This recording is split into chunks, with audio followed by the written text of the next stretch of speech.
It's like me, I go out of my mind. It's like me, baby, I've the picture line.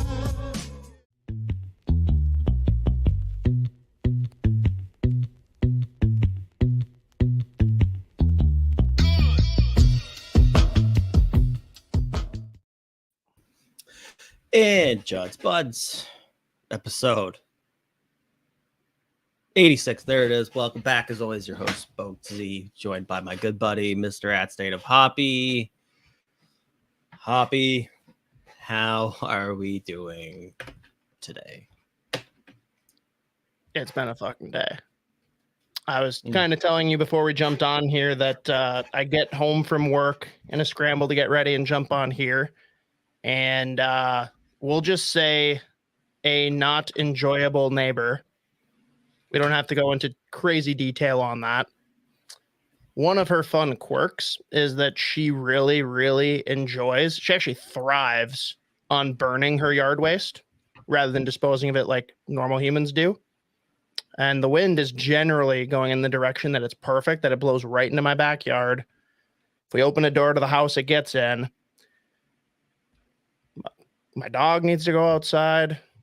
My wife might have the black lung, and we have multiple times very politely tried to get this to stop. And tonight, my wife went over and basically got screamed at. So instead of going over and screaming at her and making her cry, I am on here with you, and I'm just going to drink my anger away. And for once, this bitch is full. Oh, yeah. Just a big old mule. So we're going to have a night. I get. So you were telling me about it. I'm just burning yard waste. Like, go off what on do you it. mean? I don't know. Like, I'm confused. Leaves, grass bags, like whatever the hell she can find, because Just loves fucking it burning it. inconveniences us. Yes. Now, Do you think it's like an intentional thing? I just think that she's kind of crazy. So she has a lot of fun quirks that are just super enjoyable. But my favorite one that actually was really fun for a while, she's thrifty, we'll say. Mm-hmm. Doesn't want to spend the big bucks. So instead of getting gutters, what she would do is get those, like those 5-gallon pails, and she just have them lined across, like underneath her roof where it falls down. And in the middle of like a storm, we can see out our big front window. Like as we're sitting there watching TV, we can see a big tree at the front of her yard right by the road. And she literally like goes out in boots and gloves and just like pours them one by one under the tree and then goes and continues to gather them. I believe she has in the last like year and a half gotten gutters, but very, very fun to watch. I'm pretty sure people didn't believe my wife when she like took like a Snapchat of it and sent it to people. They're like, this isn't real. Like you just like staged all this. It's very real. I'll see if she can send you the video, Z. It's crazy. Hey. Who is this lady? I'm not even fascinated by the fact that she's like, oh, I gotta burn all this shit. I gotta burn it. I have no choice but to burn this. Like I know people have, like if you don't live in the city like I do, you have a yard, you have like an annual burn or whatever. Like, but in like the springtime, I feel like maybe or fall, I don't know. And for her, it's like a regular, like this isn't like she does it once a month. This is like she's going around multiple times a week, walking around. She's walking around the fucking neighborhood, picking up everyone else's shit. Always right when we get home from work. Like it's just fantastic. So yeah, she's one of my favorite people. So yes, again, we have a full Moscow mule that's like 3 times the size of the cup. And here's another thing we got to talk about. So this, like, I got this cool big plastic straw. I am not a straw person, generally speaking. And my wife is like the opposite of that. She demands straws. I've never really cared or paid attention, but when I went to grab a straw, the myriad of straws that she has, not just in quantity, but styles. She has some that are made of glass. She's got different types of plastic ones. Of course, to my dismay, there were no crazy straws, so that's bullshit. But so yeah, I just like the straw fascination is like very, very weird to me. Yeah, I mean, as you know, I enjoy a good straw. Mostly, I haven't done it as much in beers lately. I really like. I put a picture out of that because it was funny one time, and like sometimes I will just like do it because I think it's funny, and then it pissed off so many people that I was like, all right, well now this is my thing. Now see, I love this. No, okay. Z. Straws and beers are your burning yard waste. Yeah. Everyone hates it. I love it though. Not gonna stop either. No matter what. No matter what the cost is. No matter what the cost to all that surround me, I will not cut it out. No matter how bad people hate it, it inconveniences them somehow. So there you go. How about you? How's your day? It's just nonstop. So I literally like walked in here 10 minutes ago. Well, not anymore, I guess, probably 20 minutes ago because we jumped on 5 minutes, 10 minutes before we started this shit. Going to record yesterday. Yeah, I literally haven't just sat down and like not been in go mode all day. And I would love to do that. So, we'll do that later, I guess. Daylight savings has you down bad. I mean, everything has to be down bad. It's just the day in general, But I'm tired. I'm here to talk about hockey. And I guess we should probably start doing that. I mean, sure, I guess. We'll finally be getting back to this episode.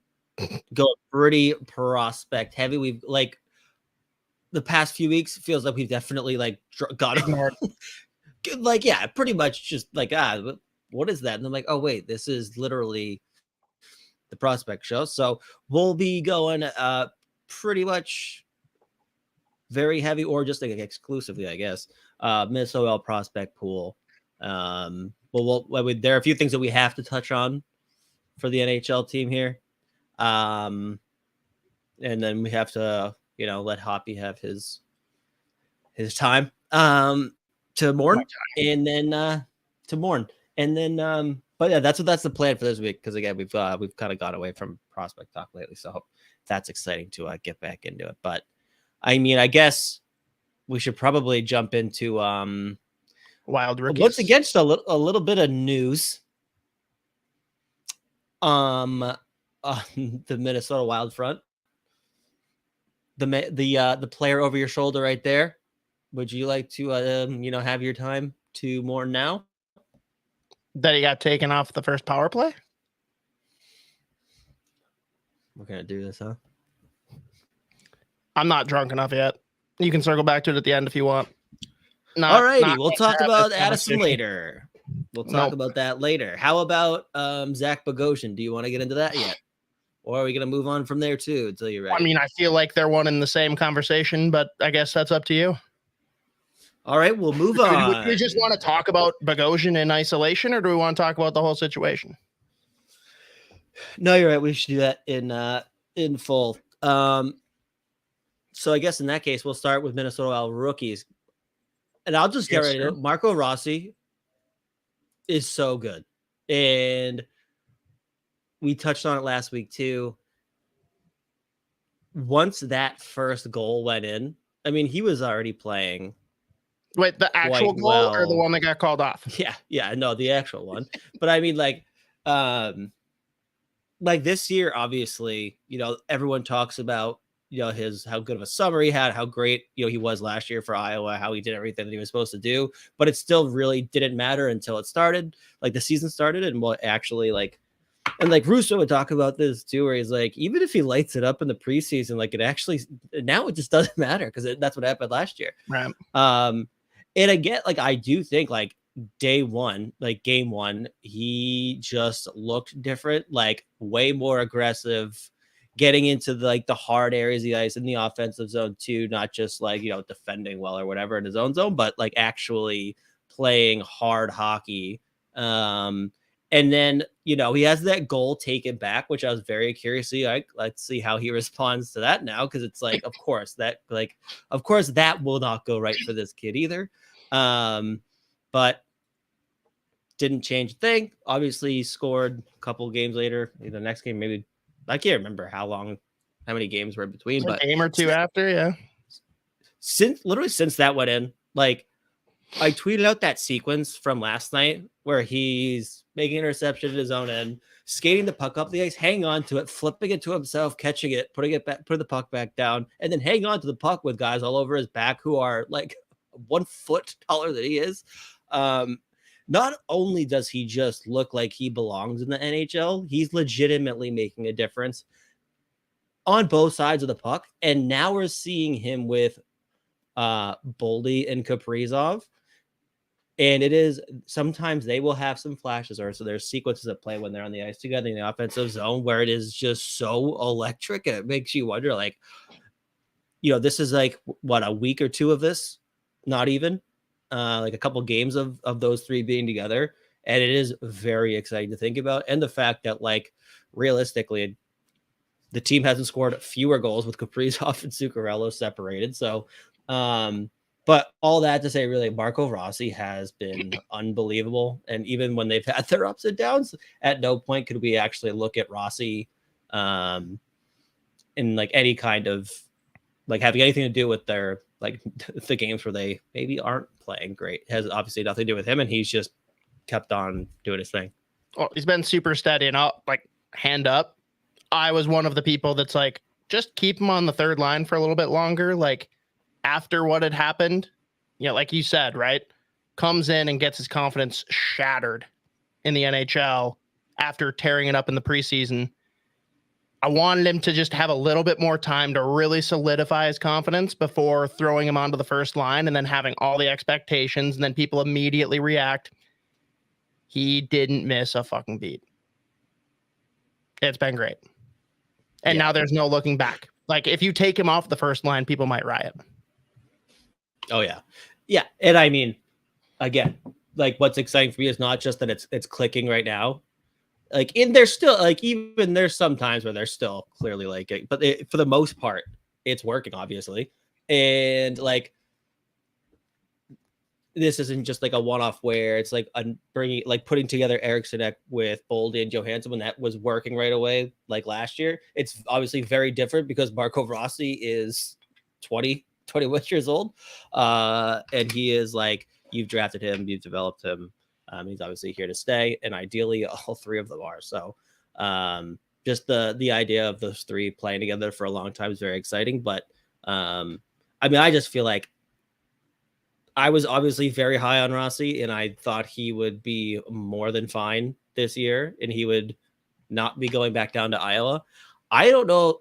Like, I'm not totally shocked by like, I mean, it's not like he's a point per game or anything like that, but I'm not surprised by like the decent goal scoring here and like the good offensive production. That doesn't really surprise me. It's again, like specifically that play last night that I tweeted the video of, like where he is looking like he's actually been a center in the NHL for years now, just like making those heads up smart plays.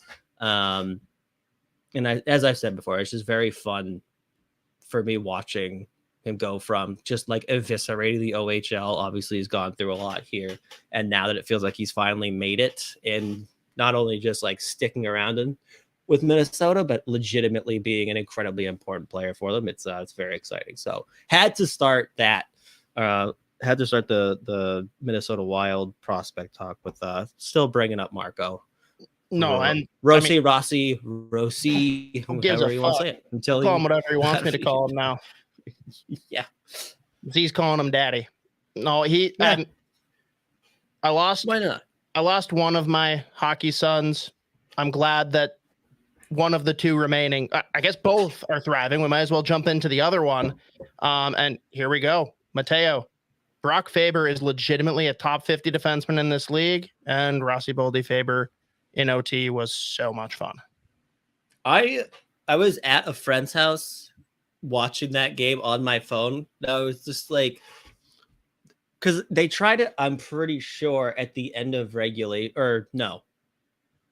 There was something else they tried that I was like, oh my God, it's like all 5 people on the ice right now are like my sons, buds of Judd. But like when I saw Dean actually throw those 3 on the ice in overtime, I literally was like trying to zoom in on my phone. I was like, oh my God, is this fucking real? Did Dean like go down the tunnel to take a piss or something? And Darby is just like taking over? No, Darby finally. They were electric. They had the puck the whole fucking time. And at what I think, it's at the end of the game too, like at the end of regulation, where they literally had the puck. I think it was those 3 or those, and then I think maybe Addison was on those too, but they all were just like hammering New York in the offensive zone. But my God, Brock Faber, like I feel like at this point now I have to keep saying it. Like I was wondering, we mentioned last year, like he looked like a different, like obviously the same, like steady, borderline elite defensive defenseman at Minnesota. But he popped a bit offensively. He was willing to try more things. Like he was hanging on to pucks. He was like pinching more and activating off the rush. And like now he's just taking it to the NHL, where not only is he continuing to do that, but like really pushing it even farther, where like some of the plays that he's going down and like the aggressive like plays down the wall, and this like the passes that he's making in the offensive zone. Was it Eric's next goal that he just put it on a tee the other night? Like the fact that we're now not just seeing him more than being capable of defending some of the best players on other teams in the NHL, but like he's also contributing offense, where even if it's not goals or assists, which he still is putting up decent numbers for what we expected from him in terms of like counting stats. Like he's very active offensively for them, where like whether he's walking the blue line, just like making dangerous passes, all that, he's not just like simple meat and potato like defensive defenseman. Like, and I should have looked. I'm curious to see how much time on ice he's getting a night, because it feels like he's out there like every other shift.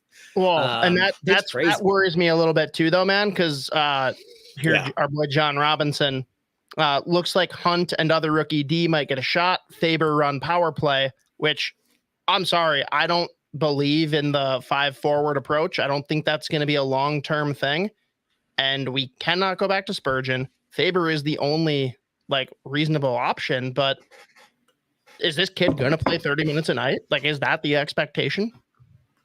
Yeah, I can't. Well, I don't know.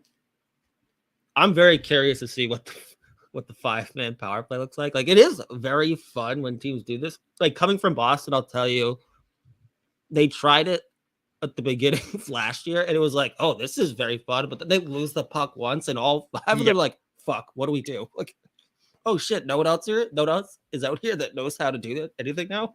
And they were just bleeding shorthanded chance. And if they're giving up as many goals already, with killing penalties with like 2 or 3 defensemen out there. John says 23 minutes, which seems like a lot. That seems way too low. It's still a lot for a fucking kid that's, what's he, 19, 20? Or no, he's gonna be at 21 now, but it's not just him getting like good offensive zone minutes, or like he's getting hard fucking 23 minutes, like, and he's there. At this point with the like offense he's chipping into, he's probably, with Spurgeon out, he has become kind of like, because we've seen the up and downs of Brodin here. Your internet is sketchy. You could look at either one of them as their most offensive. Oh, that's good. But you can look at him or Brodin as their most important defenseman right now, because we've just seen the up and downs of Brodin this year more than I think we probably have in the past. I think it's indisputably Faber thus far. Like, he is the more important guy. We still know that Brodin's ceiling is like, he is our top shutdown guy, but with what we've seen so far, can you really criticize any piece of Faber's game? So there you go. He is the winner, right?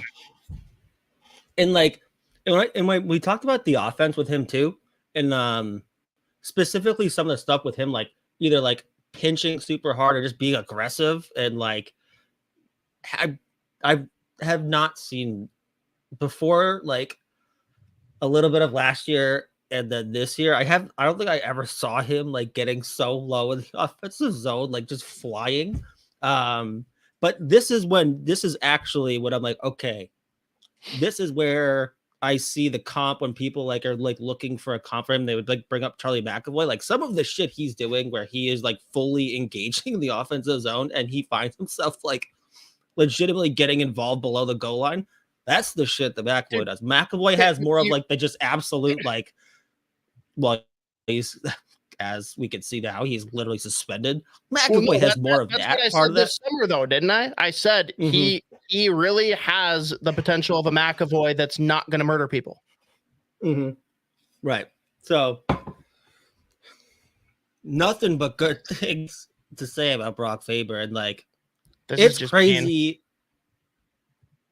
Oh God.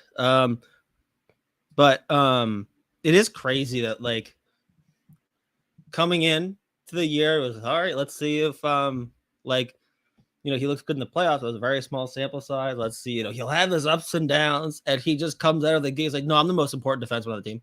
You're like, oh fuck, all right, well, here we are. But god damn it, does he look good, dude? It's crazy. I try to not let myself get like completely thrown off guard or shocked when like these prospects come up and they just do things that they haven't really done a whole lot in their like development years, when they start like showing that, no, I can still do this part of the game. It's just when I was developing, I wasn't doing it as much. This is really like legitimately catching me completely off guard. Just like the aggressiveness and how involved in the offense he's getting. Like, I don't think, because even with the stuff he was doing last year with Minnesota and the offense he was putting up, like it still was a little bit different than what he's doing right now. And it's very exciting to see. And like, man, that ceiling is crazy. Like you said, he will be the next like Charlie McAvoy. Now let's talk. I feel like we were both on the same page with this, but we were both always kind of pro Dakota Mermis for the third pairing. Like even looking at last year in spots, what have we seen so far? Like why? Like we've already seen. We'll talk about it later in the show, but we've seen the events of today as we record on Wednesday. Like, what has he done to prove that they were comfortable to like start making some of these shifts? Yeah, I mean, the thing with him, like, and it was always funny because whenever we would get asked, like, which prospects do you think would have an actual shot at making a team, or like being really hard to whatever send back down, or who's, oh my God, my internet really is not gonna be good, but one bar back up, baby, let's go. Keep hanging on, just keep hanging on here. But everyone would always bring up guys like Damon Hunt, who also is now still playing. It's crazy how many are now up playing. It's like, oh, none of them have a shot. Like, oh no, they all do. Whoops. all of them do. But everyone bring up like Damon Hunt, Ryan O'Rourke, like even like people were trying to bring up like Carson Lambos, who, by the way, the little bit of Iowa I did watch, I was able to watch the past couple of days. He looked unfucking believable. Him and Masters, but like people would bring up those big flashy names, and really like Dakota Mermis has like, this is just how he plays hockey. He does it. He's very consistent in his approach, where he plays super fucking hard. He defends well, and he's pretty reliable, just all over the ice. He's not. I mean, he's got what, 2 goals now? Good for him, which is also very funny to me. Like, how are you putting up decent? Well, I mean, not like crazy numbers, but like still more than I'm used to seeing. But it's crazy. It's just like seeing these guys when they get that little bit of confidence that, hey, we're calling you up. And if they can at least still feel like they're legitimately auditioning to stay up. And I mean, he's kind of just like showing out. They've obviously looked at him like, yep, we are relying on him more than like John Merrill at this point.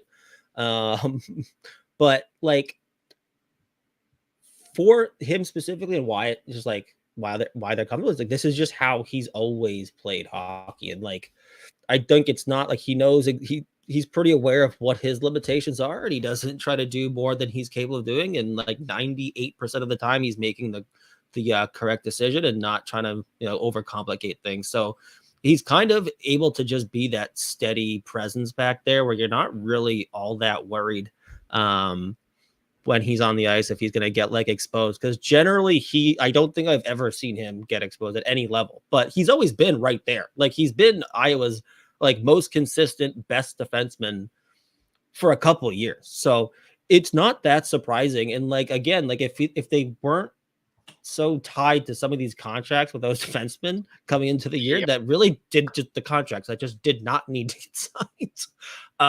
The extensions that just didn't need to be, like, he was going to be absolutely like in the mix for making the team out of camp. Like if those contracts weren't there, which I mean, at this point now it doesn't matter, but like he's always been in the mix. So I'm not really that surprised by him, but even him, like he's making a few more plays than I've seen him make in the past. So, but I think just in general, it's just like he knows the exact player he is. He doesn't try to do more, and he's always just been a reliable presence in the back end. So, very happy for him too, because he's been in the AHL for a while, and my God, does he play hard? Like he was just the minutes he would put in Iowa, like absolute meat grinder shifts, like every fucking game. And last year or the year before, I can't remember, there were a few full-on snap shows. Like he was the one I actually thought was gonna like try to chop the ref's head off when he got kicked out of a game. He like held his stick up. I was like, oh my God, don't do it. But he's awesome. So very happy for him too. What's the long-term plan with Hunt? Because he has looked good too, but I doubt he stays, unfortunately. And that's, of course, in the light of Spurgeon likely coming back soon and the addition of Bogosian. Yeah, in terms of what like the long-term plan is, at this point with this team, as I said this last week, I still don't really know what the fuck they are. I started leaning quite negative, by the way, at the beginning of this week. And the last few games, I was like, and it was like literally once they scored that first goal against the Rangers, all of a sudden it flipped completely. I was like, oh, okay. Oh, they're doing good things now. This is crazy. But I was starting to get quite negative, and the proof was in the pudding. So I don't feel stupid for like starting to be like, man, they kind of suck. Like they're so brutal. But like I think was that Mateo that asked that? Yeah. David Hunt, he's getting positive marks. Like another guy who's kind of like has been able to do exactly what they're asking him to do. I'm glad that he's been able to just fucking like stay healthy at this point. Right. But I mean, he looks like he isn't drowning, but he's another guy that like, if he ends up back down in Iowa soon, like it's not the same thing as like someone like Adam Beckman getting called up, like looking really good and just like sending him back down. Like I think it's a defenseman too. That time in the AHL, I do think is still very valuable, and he's had one full season down there, with his mix of injuries too. But that's what I'm not like. That's one that if he goes back down, you're not like, oh, I cannot. But like, oh, what are they doing to this kid? Like, hey, it's fine. And I think on that third pair, I mean, we'll see what he looks like with how many more games like him and Mermis actually get together. But I think again, like just the fact that he's come up and he's more than fit in. He's not like, it's not like he's out there and you have to like protect him or shield him from other teams too. So just the fact that he's come in and fit in and like been reliable has been like incredibly positive. So whatever happens with him, whatever the plan is, I'm not worried about it at all. Fair. Last guy who, I mean, I think he's still technically a rookie. But we got to talk about Lou Nanne being able to call his grandson's goal, because apparently that's the most important thing that's happening for the Minnesota Wild of late. But good for Vinny Lettieri. Like the kid's been working for a while trying to find his place. And I mean, I can even say from watching him with the Gophers, like this is a guy who did not come in as just like this number one, like highly touted stud. Like he had to work his way up through the Gophers. He's had to work his way through the AHL, finally getting his chance. And to me, doesn't look out of place. Like, what are your thoughts on what we've seen so far from Vinny Lettieri? Another just very positive for him too, and like you said, just so good to see him like actually get. So like he was in Providence and Boston last year, and literally I think it was the practice that he got called up. It was going to make his Bruins debut. I forget exactly what the injury was, but it was a bad one, and then he obviously just did not get to like play for the Bruins last year at all in the NHL. But he looked so good in Providence, like he more than earned that call up. It was just once they were fully healthy again, there was no spot for him anyways. But like literally, of course, it was either the day of the game or the day before he gets hurt. So that sucked to see. So he scored his first goal. I think it was January 26th of 2022 in Toronto, by the way. Another good place to get one. Always feels good. But just so happy for that kid too. Like you said, he's had to fucking work and grind. And like, you know, he's had stints of being a regular NHLer here and there, like for spurts, and then goes back down to the AHL, and like he's just stuck with it. So, and of course, just very cool that Lou Danny was in the booth, and of course, Lou Danny's like trying so hard to just like talk about the play and like bring up other guys. But then I laughed because like, and there's that shot right in the top corner. I was like, well, all right, sure. But another really good middle to bottom six option where he skates well. He's a smart player. He's not just like all offense guy, but just like another good option for like an energy guy with some decent offense in him too. So nothing but positive things on Lettieri too. And like you said, very, very happy for him that he got rewarded with that goal. And funny story that I think you'll enjoy, Z. So I didn't go to the same school as him, but my sister, when she was in high school, transferred. And it's a pretty well-known thing, I guess, that like the stud athletes, especially in hockey, found ways to get through high school, found ways to get the grades. And there were 2 classes that he was sat next to her intentionally so he could cheat off of her. My internet went out there. I heard the very end. You said, oh, cheating off of so her? Recap for you. Pretty normal for Minnetonka athletes to be put in a position to have good enough grades to play. My sister, who transferred in there, ended up sitting next to him in 2 classes so that he could cheat off of her, which is hilarious. Love that. Love that for everyone involved. So we did our part. We did our part. You're welcome, Lou. I mean, he has your family to thank. So, you know, I expect a clause in that contract to, you know, you should be getting something in the mail there. A performance bonus for the Hoppies. There we go. Yeah, he's like, I don't remember sitting next to anyone with the last name Hoppy. This is a lie. I don't think so. This is crazy. All right. Before we jump into the full prospect roundup, want to throw this out because I know Isha's been peppering the chat with this, but apparently there's a poll going on, to my dismay. Is Bogosian an upgrade on defense for the Minnesota Wild over Calen Addison? Everyone get your votes in so we can factor that in later in the show when we actually talk about it. Not drunk enough yet. Also, just a quick little Minnesota Wild one, because this is just a fun ad from Cosgrove. Fleury is statistically the best goalie at shootout save percentage among goalies with 200 or more shots against. He should be subbed in for the shootout, even if Gus played regulation and OT. All I can think about here is goddamn D2 Mighty Ducks, where they throw in Julie the Cat Gaffney because he's fancy. He'll shoot glove. Oh, that fucking rules. Can you?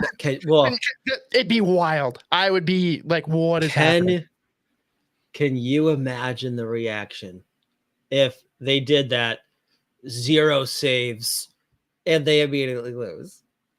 See, but it's one of those things that you're either going to see the worst form of outrage from fans, or if it works, oh my God, are people going to rally behind that shit? Oh, yeah. That's just fun. would be fucking insane. That last save in the shootout against the Rangers was absolutely insane. Against was it Trocheck? Yes. Yeah. I actually took that one. You'll appreciate this one, Z, being an Always Sunny guy. You know the Gang Gets Extreme Home Makeover Edition? Where they literally kidnap the family and do like a full remodel. And then Dennis gets his cut off jeans so that he has more maneuverability. And I just took the clip where Charlie's like, wait, Dennis, can you just like show me one more time? And he goes down. He's like, I can go lower. And I dubbed that in with the clip. Oh, that's good stuff. I think I'm just going to go on a tear of making videos with Dennis Reynolds that somehow relate to the Minnesota Wild. That's going to be my bit. It's probably not a good one, but I don't care because I'm going to enjoy the hell out of it. Oh yeah, no, I'm not worried about how other feels about anyone feels about bits. As long as I think it's funny and I make myself laugh, I am going to do it aggressively all the time. So, absolutely. I support that decision on your part. Love that. All right, moving on then. Let's talk. Do we want to start? I'll let you choose. Do we want to start NCAA or CHL? So we'll do how old school Judd'z Budz. We always started with the CHL, and specifically, I would start with the OHL. So we'll do a hopefully a good 20 minutes or so, full on roundup here around the prospect pool. So we'll go CHL to NCAA, then we'll shoot on over to Russia, to Europe. Just like back in the day, back in the old day of Judd'z Budz, when it was just me being an absolute unhinged lunatic, and at times forgetting that I was recording a podcast and probably start just zoning out while talking. So starting over in the CHL and in the OHL, Hunter Haight is so that he is going to be a no shit legit high ceiling offensive guy for the Minnesota Wild at some point whenever he does make it. Some of the passes, he is unbelievable. I would say the one thing I would bring up if I was going to try to find a negative for him this year, I'd like to see a little bit more just consistency at times. Because there's definitely some games where you'll go a period where I just remembered that I'm actually watching a game with Hunter Haight, but then all of a sudden he just comes out of nowhere and just toe drags 3 dudes to oblivion, just puts one on a tee, usually for Misa. But he is, again, some of the plays that he's been making this year with the puck are legitimately otherworldly. He is just in Sports Center top 10 mode at all times.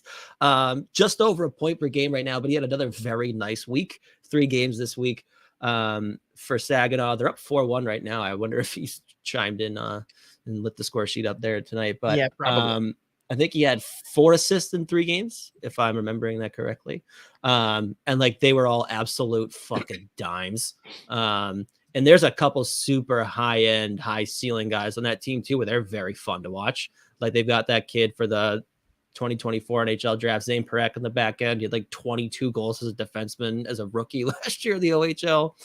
They have Michael Misa, who's going to be one of the guys contending for first overall in 2025. So it's a team that's just loaded with offensive talent. And he's right at the top of that list of guys that are just making highlight reel play after highlight reel play. Even the face-off dot, he's improved this year as well. But whether he's playing center, whether he's playing wing, he always approaches the game like a center, where he always wants that puck on his stick. He's flying through the neutral zone, just an absolute entry demon. Where if you're having one of those games where you just can't get through the neutral zone, just get out of the way and give Hunter Haight the puck. And that's just an easy entry to set up the offense. But the thing with him too is that I really is that it's not just happening in transition or rush offense. He's making things happen at a standstill in the offensive zone too. So he's just been very fun to watch. And again, nice solid week for him with 4 assists in 3 games. And then, like I said, I have just pulled it up again. He's got 17 points so far this year in 14 games. So I still think there's more in terms of like the actual accounting stats for him. There's plenty more out there because, like I said, he can be inconsistent at times, but when he's on, my God, can he take over a hockey game? So he looks great. Nice. Now, gotta take a chance to chirp Isha and start a new bit. He tries to patriotically say, "Oh, Canada." Instead, he has typed out, "Oh, Canada." So moving forward, it's Canada. Dang, this fucking guy. Canada. Way to go, we Isha. are calling it Canada moving forward. I don't care if anyone else thinks it's funny. I will literally never type Canada again on Twitter. It's Canada.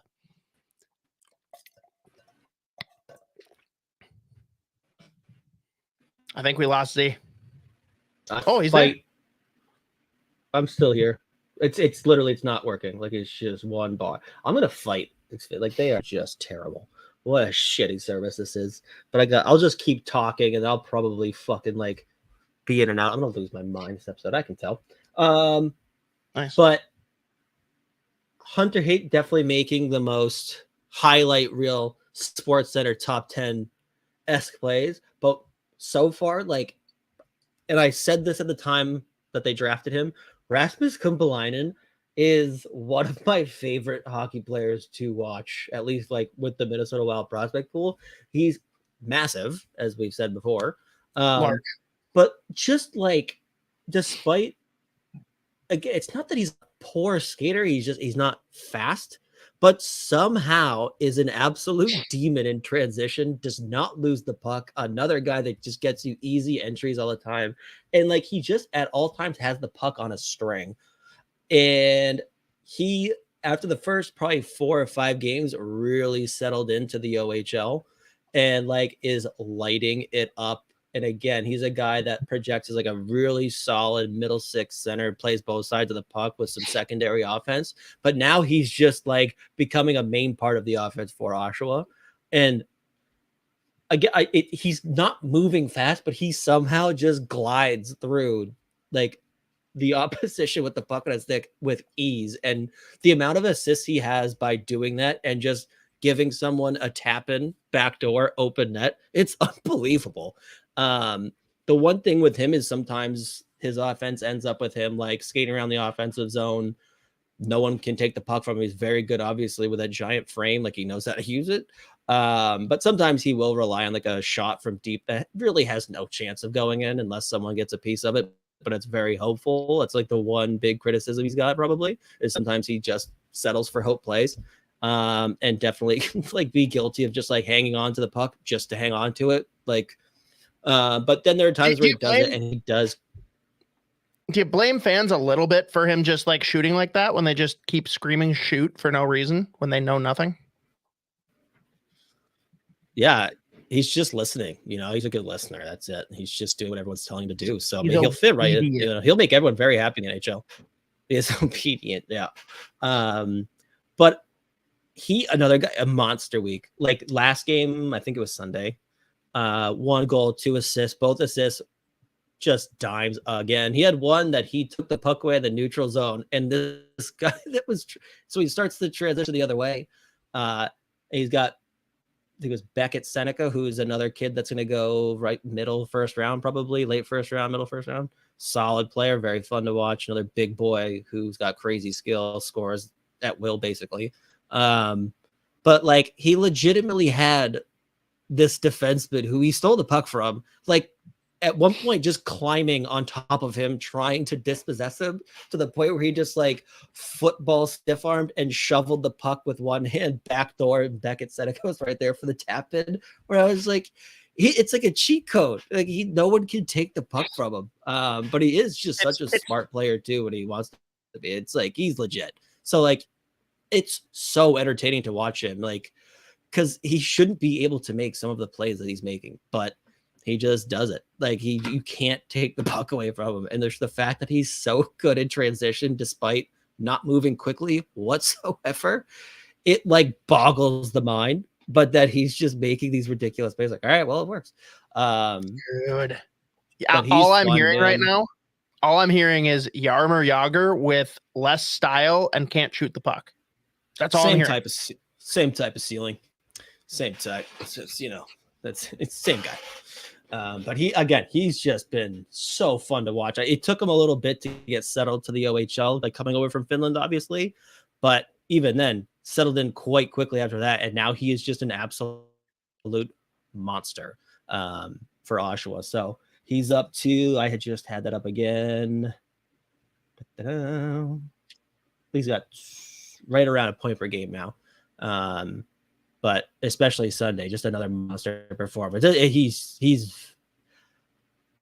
I think there's a decent ceiling with him. You just let him marinate and continue to develop. So very positive, very, very positive start to the season for him coming over from Finland. Should be going for the a spot in that World Juniors team too. That Finland team's gonna be good. So he should be a guy that's got a chance to make that team and chip in. I think he was the summer. Was it I can't remember if it was the summer World Juniors or if it was I think it was the Helenka. But that's where I first really started noticing him more than I ever had before, because he was doing the same shit where he was just somehow dicing through Team Canada like at 1.8 miles per hour, but somehow just getting through everybody and just like throwing them shelf. I'm like, what is going on?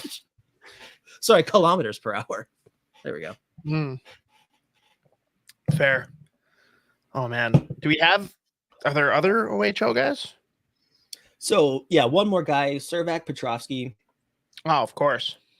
Pretty hot and cold. Like there's certain games where he looks incredible. He's flying again, like another player who he's kind of like in the mold of like a Connor Dewar, where there's just a lot of things that he can do and he's very reliable. But I mean, he kind of goes how Owen Sound is going, where like they either look unbelievable and they're dangerous every time they have the puck, or they just get shelled. So again, there's certain games I think that he's like popping off, and then other games where either he's not noticeable or he's making like some really poor decisions. But I would say he's been a little bit inconsistent, but then you just see those flashes. And again, he has a ridiculous release. Like that one timer that he has, like it's on and off his stick and into the back of the net before the goalie has any idea where the pass is going to him. Like it's crazy.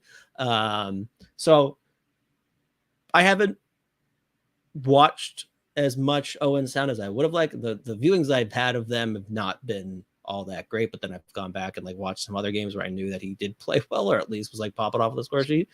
And again, it's just like very hit miss with him. But he's another guy that like where they got him in that draft is still mind blowing to me. But I would say inconsistent start, but you can still see the flashes for Petrovsky. I think he's still just under or maybe right around a point per game still, even playing as inconsistent as he kind of is. But I would say of the three, he's definitely the third. If you're going to try to rank the OHL guys right now, at least in terms of performance this year. Sure. Nope, that's fair. Moving on to one of the softer leagues in the CHL, the WHL. We have to talk about, of course, the Twins. And I'm going to be pretty upset if they don't end up playing together in Iowa, Minnesota, both. But Riley Heidt, man, again, the one that we never thought we'd get after how our first two picks went. What can you say about this guy?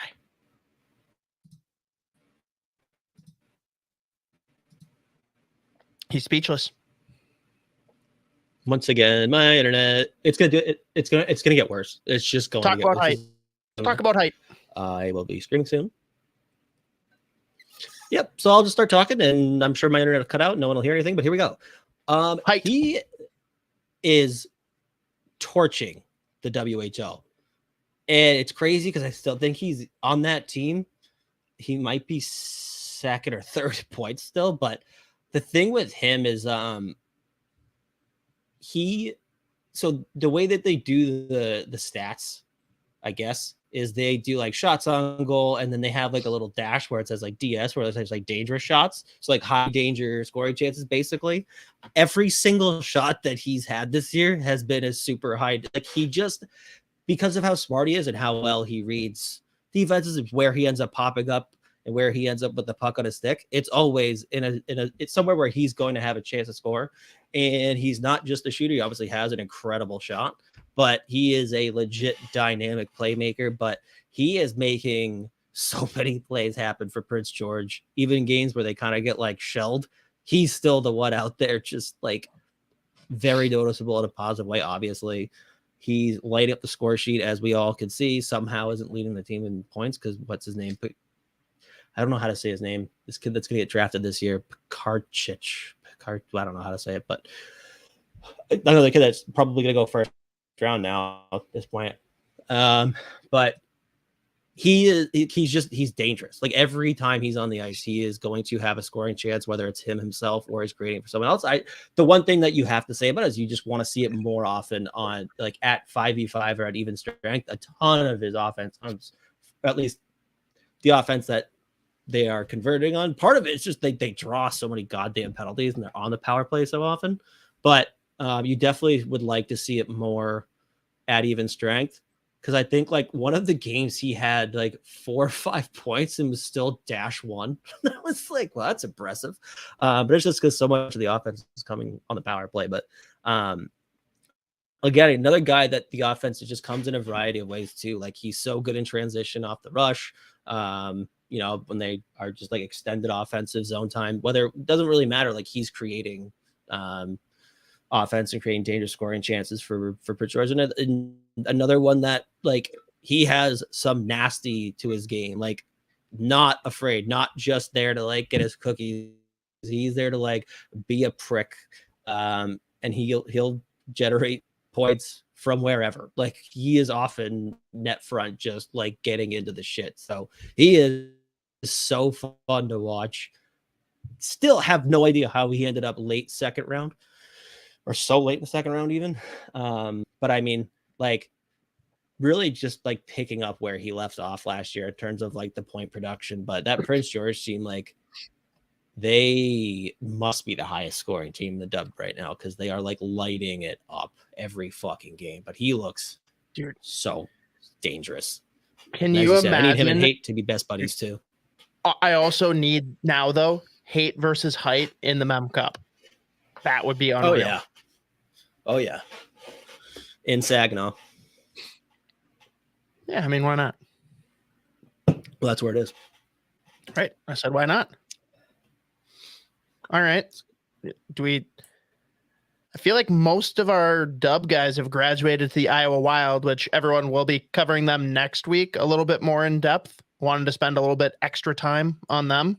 But Z, who else do we have in the dub? Or are we moving on to one of the tougher and more skilled leagues in the QMJHL?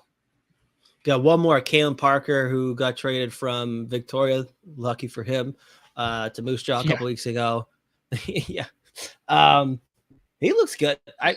Because of the fact that he plays defense and he's on the same team as Denton Matejchuk. Matejchuk's out there for about 35 minutes a game, getting most of the like advanced offensive minutes, or like he's getting, but he does feature that second power play unit, and he's an animal. But another kid is very good in transition, both offensively and defensively. He's got an absolute fucking howitzer of a slap shot. He's dangerous offensively. He's good. Like he'll create scoring chances from the blue line. He just doesn't play as often or as much or as many minutes as he normally would on any other team that doesn't have Denton Matejchuk. But there are times where those two are on the ice together too, and it's very fun. But he's super mobile, very smart player. Like, again, with that Victoria team, they didn't have a fucking chance in any of the games that they were playing, but he was like sort of a bright spot for them at times. But he's getting his looks now, and Moose Jaw is obviously a significantly better hockey team. He's like half a point per game, I think, last time I checked. But definitely a solid move for him, and just another like intriguing piece with like, we've said this about the Minnesota Wild prospect pool before. Part of the reason it was so good wasn't just because they had so many top end, high ceiling guys, but like a diverse prospect pool where you have like every skill covered at every position, every kind of like every archetype of player you have. And he's just another one that's very intriguing in terms of like long-term development. I'll be curious to see just how he can develop and what he turns into. But every time I talk about Calen Park, I'm like, thank fucking God he's not in Victoria anymore. That team is brutal. But he looks good at his job in a limited role, relatively speaking. It's better than it was. That's all that matters. Yeah. Oh yeah. We're making Big progress. time. My God. We're making progress. God, it's insane. Do we have anyone in the strongest league in the CHL? Strongest, toughest, most physical, most fights. Nope, no more. David Spacek graduated to the AHL. So we have no more guys in the queue. So that wraps up the all right. Well, Judd Brackett, disappointed. We need to ramp up the Quebecois scouting. So whatever. We'll move on. NCAA. Let's have we seen any? Has Charlie Stramel played yet? No, he's still hurt. Fun. I think he played the first 2 or 3 games, maybe. Still injured, so has not come back yet. Again, I probably could actually figure out just what the injury is, or like how serious it is, but I just have not. But still waiting for his return to the lineup. I would say hopefully soon, but I'll probably say that every time. Well, we still haven't gotten him a fake AARP card, so probably not happening. Yeah. How much of Jack Peart have you watched? Decent amount. He looked really good this weekend and against Miami. Scored his first goal of the year. Added assist to the game before. Super mobile. Again, in transition too. Like, he is an absolute animal. Like, I've said this before about him. Like, his stretch passes are ungoddamn believable. But like, he doesn't overdo it. Like, he doesn't just like, there's some guys who have done this in the past. Like, I mean, Carson Lambos used to do the same thing where he was just like, it looks cool, so I'm going to go for it. But when he does it, he's always catching teams in the middle of a change and creating scoring chances. And I mean, it is tape to tape. So he is just such a smart defenseman too, with those plays. But like, again, not doing the thing he was doing his freshman year, where he's just like, all right, I'll walk the blue line and throw the puck at the back wall. Hopefully it bounces out for a scoring chance. This year too, he's like, even the games that I've seen, he's actually activating more down the boards, creating more offensive zone time for them, not just like patrolling the blue line. Definitely way more involved. So a very weird start to the season for St. Cloud. I'm not really used to it, but they kicked the shit out of Miami the other day.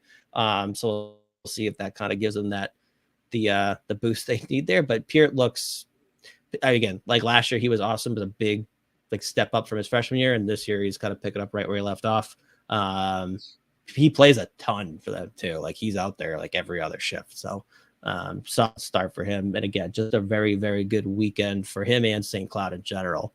All right, I gotta throw this up from Cosgrove, just always enjoyable. Fake IDs for the Badger hockey team are from the Eisenhower era. Love that. Have you seen much stuff from one Benoit, who we once thought might be Benoit?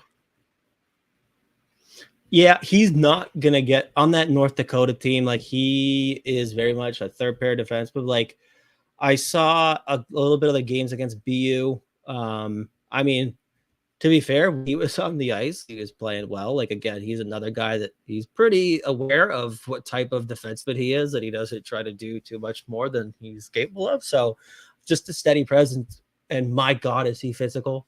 Like, he throws some nasty hits, which is exactly what North Dakota likes. Like, I think in a year or two, they'll look at him probably similar to how they would use like Tyler Clevin, where he was kind of just like an absolute nuclear deterrent, like, would just kill guys every time he went over the boards, but defended very well. And like, even he picked up some offense as the years went on. But like, it's interesting with him. Will he also play with a stud in North Dakota that will get him drafted by the same team? Possibly? Can't say he will. Yeah, but he's gonna be tough to figure out. Yeah. Maybe the Wild are gonna draft a stud that he plays with in like a year or two. Yeah, who knows? There we go. Could happen. Path has been paved. It's going to be tough this year for him. Like he really just like with that team, how loaded they are and how many defensemen they have. Like he just has. He's a 3 or 4 year guy. So who cares? Right. Yeah, exactly. Nice. Let's see. But any other college guy that I did want to like. Oh my God. What a disaster of a sound was. This is insane. What a terrible, terrible day. What a terrible time I'm having with this goddamn internet. I don't hear the sound coming through, so that's good. Your video is just super sketchy. Brutal. But that's okay. All right, I just like won't move my head. But the one guy I was excited to talk about here that there you go. He's already who's he? Halfway to his point total. Riger. This is a podcast. Sorry. Riger Lorenz is playing amazing. Like, so last year I think he scored in his first or second game. It was like, here we go. Like, this is the guy that's going to light it up. Obviously, with that loaded Denver team, I think he got like hurt at the beginning of the year too. Never really found his way back in. Was getting scratched. Was on the fourth line. Now he's right in that middle six, and he's producing. Like I think, let me pull it up again. He had an assist on Friday. From what I was watching in Game 2 against Colorado College, like all over the ice. Didn't get on the score sheet, but like looked dangerous with the puck. But like a completely different hockey player to last year, where he was looking like just trying to fight it, staying in the lineup. Now he's like approaching these games as a pivotal part of that team, and he's getting rewarded more often than not. I think he's only got two of the 8 games he's played. I think he doesn't have a point in, maybe 3. But I mean, he's making plays. Like one of the assists he has, I can't remember if it was last weekend or the weekend before. No, it must have been 2 weeks ago because I don't think they played last weekend. But like goes in the forecheck, wins the puck back, shields it, and then just puts one out front. Like I think when he was playing in Okotoks, like he was just doing whatever the fuck he wanted on the ice. He really didn't have to work that hard for his offense. So I'm sure like that league going to play for Denver is obviously going to be tough like that first year. But now it looks like he's just kind of like figured it out and kind of knew he was going to have to change a little bit, but he's working super hard and he's getting rewarded for that work. But he looks like a completely different hockey player. And again, like just the fact that he's putting up points now is so good, I'm sure, for him, like just mentally. But like he just looks like he's playing with confidence. Last year there were times where it just looked like he was just like watching the play too, where he was like either he was thinking too much or just like could not keep up with what was going on.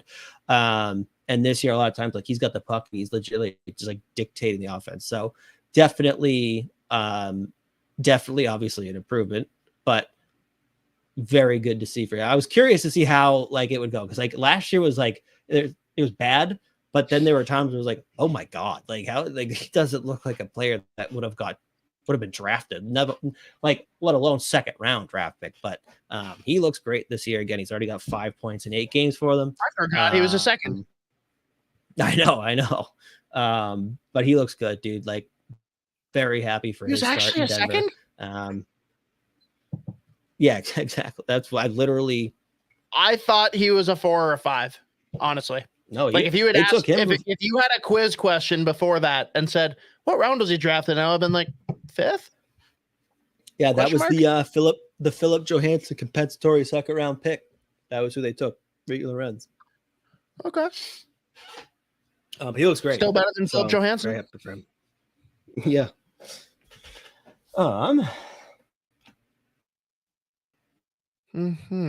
Oh, we got one that we might have to bounce back to, Z. Or is this Iowa? Oh my God, this goddamn fucking internet. Oh, my mind. No, he's at Harvard. He was. I have him last. What? Is Healy in Iowa? No, he's at Harvard. Harvard. Let's talk. All right, we'll go to him then. So we're gonna do. First of all, so Harvard's their schedule is so annoying because they start 3 or 4 weeks after everybody else every year. It's so annoying. But their first very funny start to their season, game 1, Dartmouth, Healy, by the way, well, obviously this is what we're talking about, but like either way, their first 2 games they tied. And I was like, looking at it, it's like that just looks so weird for a fucking college hockey. They're 0-2. And then they got the shit kicked out of them this weekend at Quinnipiac. My God, 6-0, I think. But naturally, with the guys that graduated and moved on from Harvard, Healy's like elevating that lineup. So he's like on that first power play unit. He's so fun. Like I said this before, I don't think I've ever seen him like stand still on the ice. Like he's just always in motion, which makes him such a dangerous player. Like his first goal in the USHL last year or 2 years ago was just like insane. He did a full lap around the offensive zone, like ends up backdoor himself and somehow sniped over the shoulder. But he's doing the same thing this year. Like he just looks like such a confident hockey player. So obviously we've seen a lot less of him. I think he's only played 3 games so far. Yeah, they've played 3 games. So limited sample size so far, but definitely stepping up with those guys that left. He's taking advantage of the role and looks dangerous every time he's got the puck. Harvard's going to be an interesting team to watch this year because, like, obviously they lost a couple of defensemen, but they also lost guys like Matt Coronado front. They've got some big losses, so we'll see how they do. But Healy looks great, and like again, I've said this before, like he's just a very fun defenseman to watch because he is. Like we talked about David Hunt being a rover at times, right? Like Healy is a little bit more reined in, but at times can be like, he'll pick the puck up behind his own net and you look away for like a second and a half. All of a sudden he's like forechecking. You're like, where the fuck did you come? What are you doing? But he looks great. So from our boy Flyer Voracek, I've seen a lot less of him, but very fun. He says, Hoppy, Healy was a 4th round pick, which might be who you were thinking of for Lorenz. Honestly, I think I flipped the 2 in my brain because I thought for sure Healy was like a 2nd. So that's apparently where my mix up is. Yeah, I also like spaced on the fact that he's at Harvard. Healy is just out of my brain. So he'll probably turn out to be our best prospect. And it's going to be like, yep, I saw it coming. Yeah. Yeah, there were times last year he was legit, like he was just undeniable for Harvard, and then there were games where he would, make the same mistakes. The first game of the year they were playing. Oh God, no, the second game of the year they were playing Princeton, and by the way, Princeton was wearing like those they make the jerseys look like football jerseys with the big fucking numbers in the front, but they looked like the Broncos jersey. I was like, well, you probably don't want to use them, but that's all right. Not a great one to emulate. Find a different one, maybe. I don't know. But Healy got absolutely fucking popped. Like bucket flying through the air. Just immediately got back up, threw the helmet back on, and kept playing. I was like, oh my God, if that was me, I would have absolutely disintegrated. But that's the one thing with him. He can definitely put himself in quite the vulnerable position. But generally speaking, just pops right back up. But again, it's just a smaller sample size for him so far since he's played literally 3 games so far.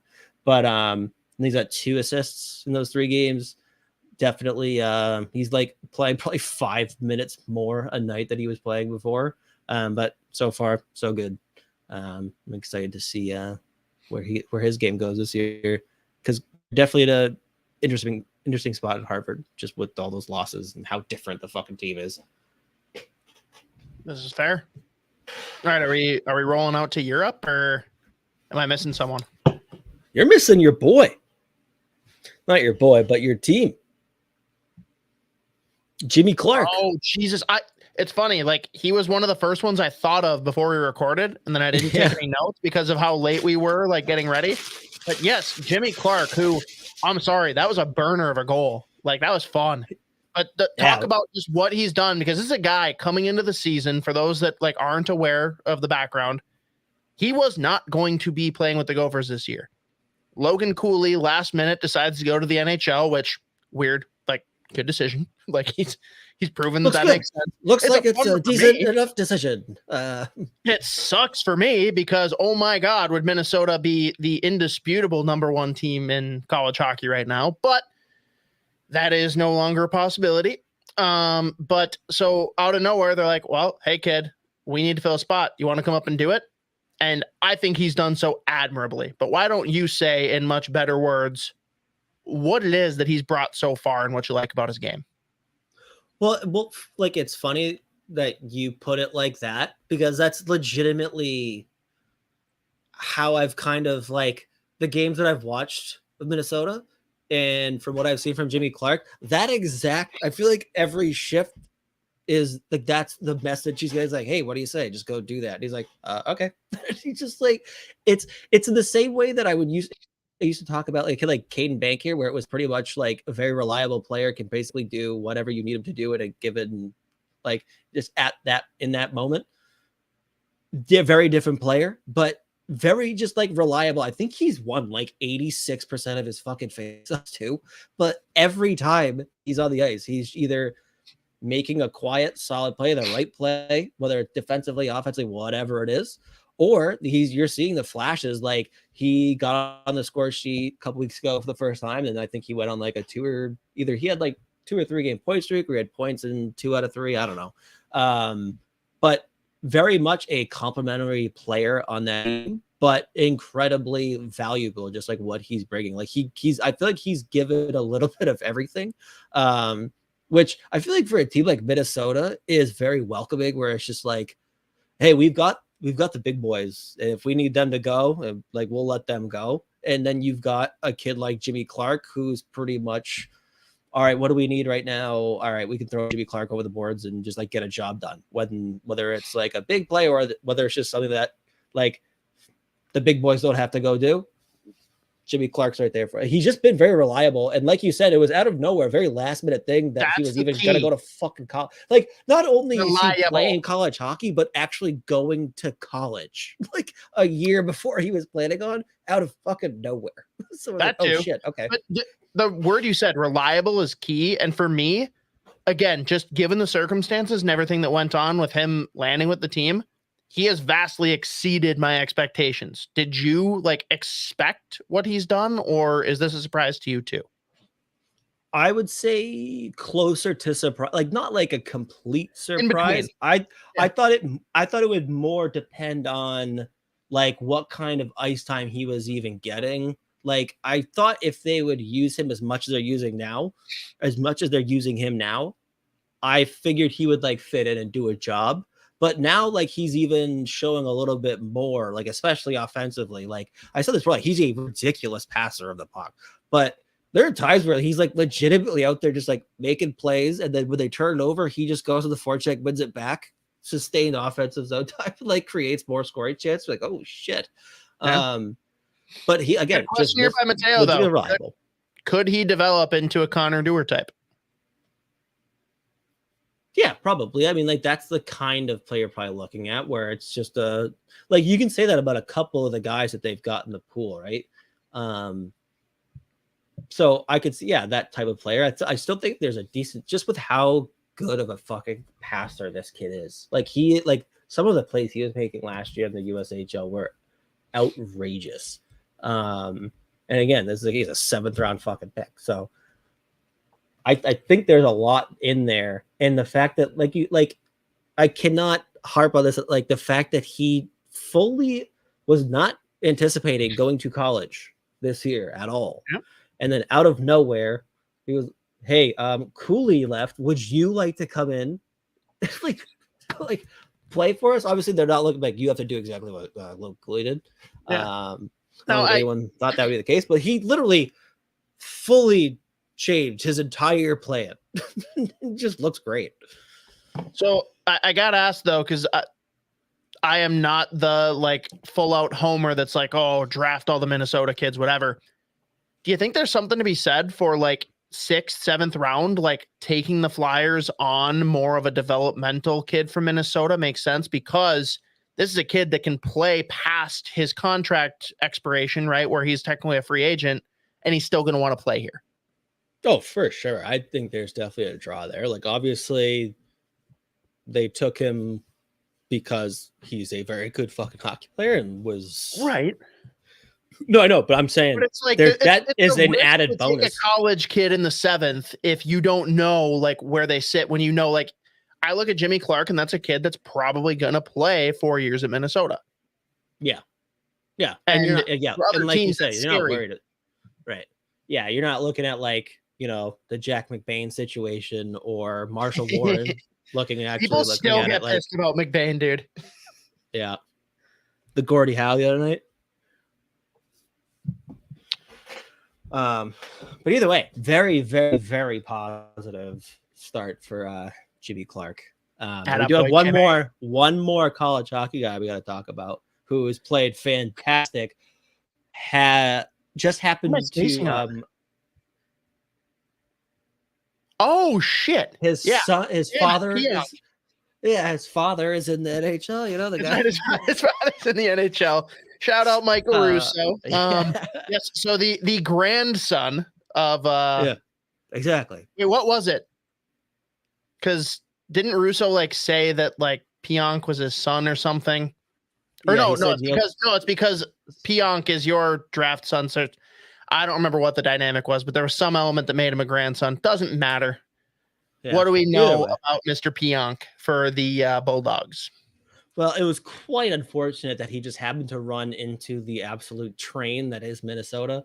That first game, my God, he also that game like had a brutal turnover that led to a goal at the end of the first period. Wasn't his best game, but other than that game, he's been an absolute stud for Duluth. Like right before the Minnesota weekend, he was like a point per game, getting like 5, 6, 7 shots on net, defending well, like on a Duluth team that was like putting up crazy numbers for a couple of those games too, including my boy Cole Spicer, Bruins prospect. But he's looked very, very good for Duluth. Very important player for them. He's played like half the game on that blue line. But yeah, I mean, it was tough, like really taking in the full Duluth experience against Minnesota because it was just brutal for every player. Like they got fucking annihilated on the road. That was brutal. I got to the point where I just like felt bad. But another guy that just had like such a solid start and like just I'm not really that surprised that he's fitting into college hockey like pretty seamlessly because he's one of the older players from that USHL team that he's on. I think he was playing on the same pair as what's his face. Apologize to Mankato. Huh? Oh, I said the USHL, older players in the USHL. No, I'm saying apologize to Mankato. Okay, I apologize, Mankato. You don't even know what I'm saying, do you? No. Pionk was a Mankato commit, and then as soon as Hastings left, he flipped to UMD. It's very funny. Which it's weird that he didn't go to UMD initially. Although I think when he committed, he was a little raw still. Like he was not a guy that you looked at and said, this is like a bona fide college guy. I mean, especially with the position switch, right? I was gonna say, well, he's been a defenseman for like 12 minutes. Right. No, totally. I'm just saying. I know. Give our due to Mankato whenever we can. Fuck Wisconsin. I hope that horrible things befall them, but wow, are they good? Yeah, it's crazy. It's just every fucking year. Fucking stupid. It's unbelievable. But in Pionk's case, I wasn't surprised that he kind of seamlessly fit into college hockey right away. But who's the goddamn defense? Oh my God, the Blackhawks prospect. He's on Minnesota defenseman. Oh my God, Renzel, high school. Yes, Renzel. Yeah. They were so fun as a deep pair of the USHL. Oh my God. But he either way, he's been Pionk's fit in. You are all over the place, dude. I can't hear a thing you're saying. Pause. Take a deep breath. He said. Wait, I think you're back almost. Okay, here we are. Continue. I was asking you what you said. You said Renzel's been an animal? I said he has been quite good with the Gophers. Obviously, there's been bad games for the Gophers all around, but yeah. Generally speaking, I like what I'm seeing there. And by the time we hit postseason hockey, he's going to matter. Oh, yeah. Yeah. And like another kid that there have been like his draft year too. Like it was like, is he a first rounder? Like the ceiling can be crazy, but then there's times where he would just make a play like, oh Jesus, like that didn't look. That was why'd you do that? But God, could he be a fucking animal in the Frozen Four, dude? Like there are just some plays that kid makes where you're like, holy fuck, this kid's a beast. But this isn't about him. I gotta ask. Pyeong's been great. I gotta ask. You're coming out here for the Frozen Four. You've promised, you've committed, and I'm curious because I know like BU and or BC is huge. It'd be sick if Gophers or another Minnesota team were in, but like, what is the perfect Frozen Four for you if you could pick it right now?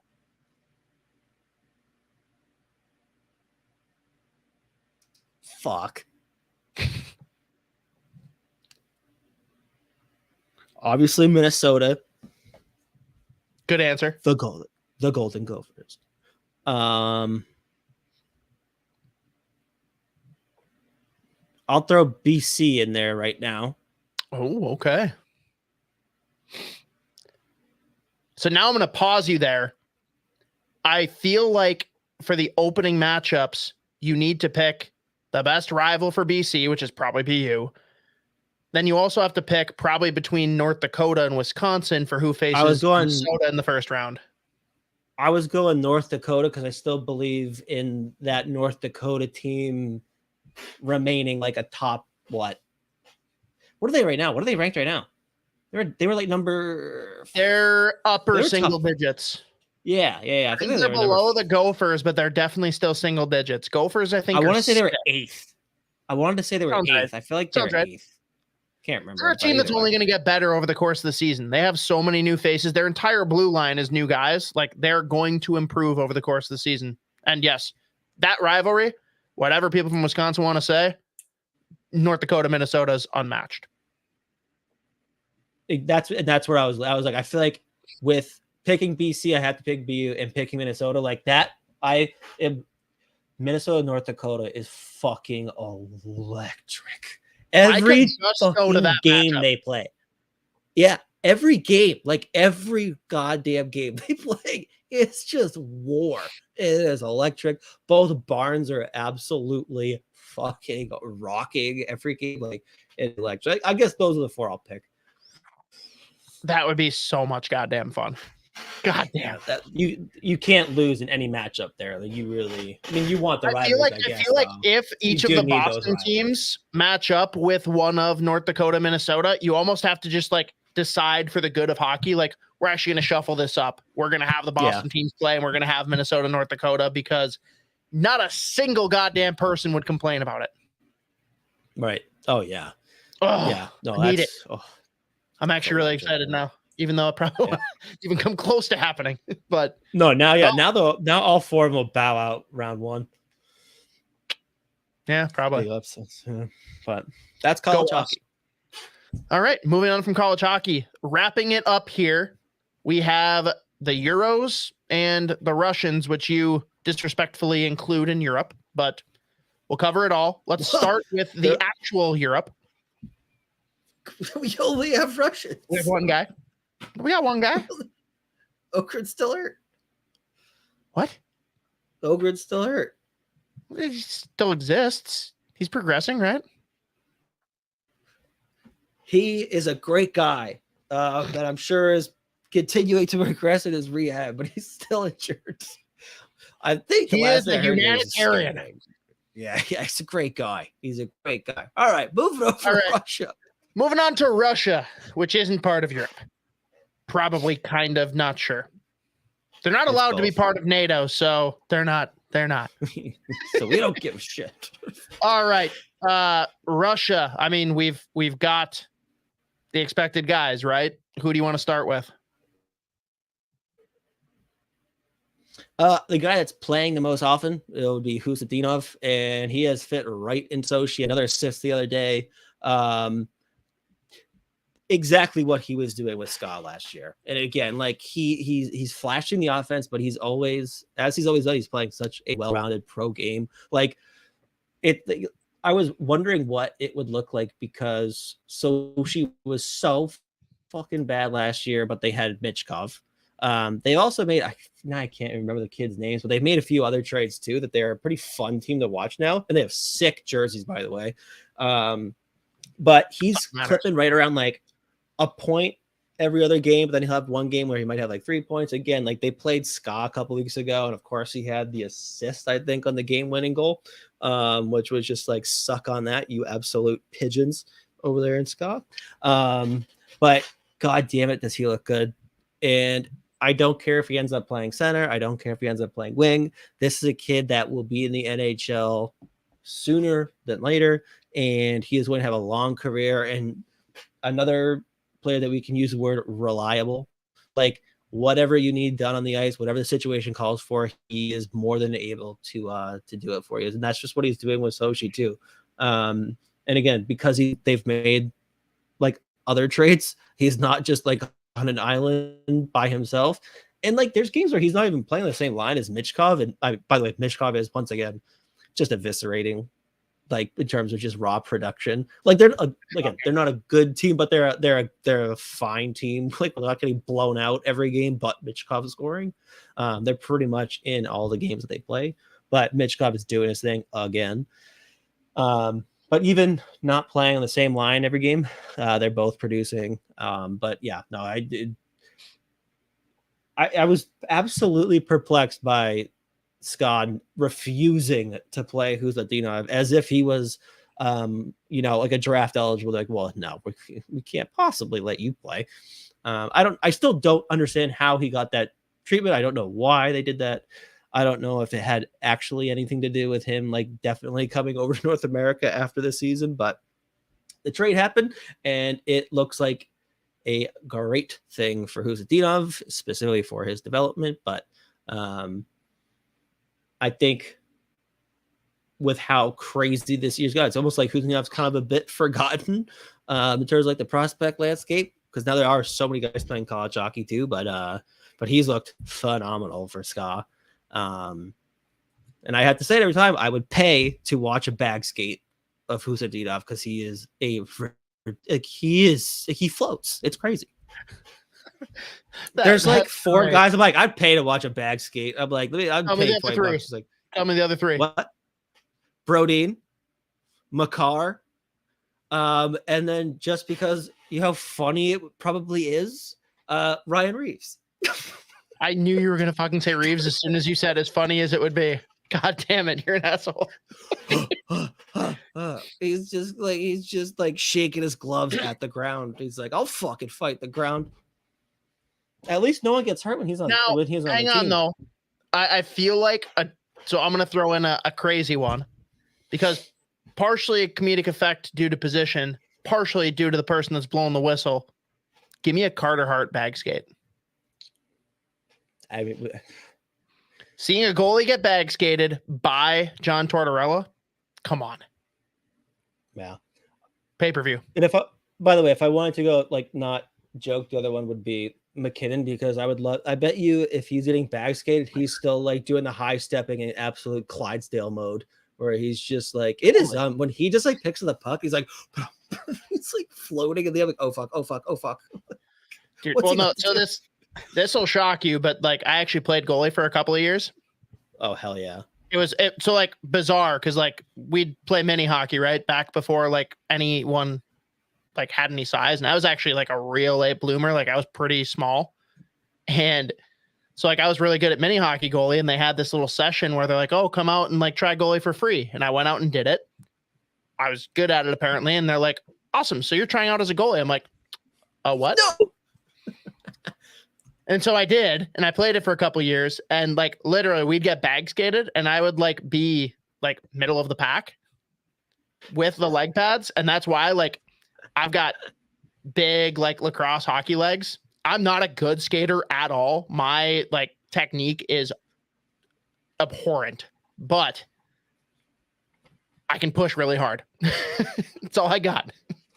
It's just power. It's just power. It's just raw power. It's pure power. Yeah. Like if It's gotten better, but at one point, like it was like I tried to run on skates, and it's like that's not the way to do it. Yeah, well, this isn't it. This is not it. But holy shit. We have just one more Russian left, correct? Or am I forgetting someone? I can only think of Danila Yurov. We've got 1.75. Because he's 1.75? Or who's 7.5? No, because Yurov is 1. Firstov is 0.5. And then technically, because they still have his rights, Matvey Guskov is still like a quarter. Oh, okay. I for sure thought you were going to come up with, why can't I think of his name now? I always forget his goddamn name. Svetlikov? Milkshake Cheeseburger. Oh, my God. Hovanov. Hovanov, yes. I forgot about Guskov. And first off, I would have thought would have been the 0.25 just because, like, no shot in hell he's coming back. It is, I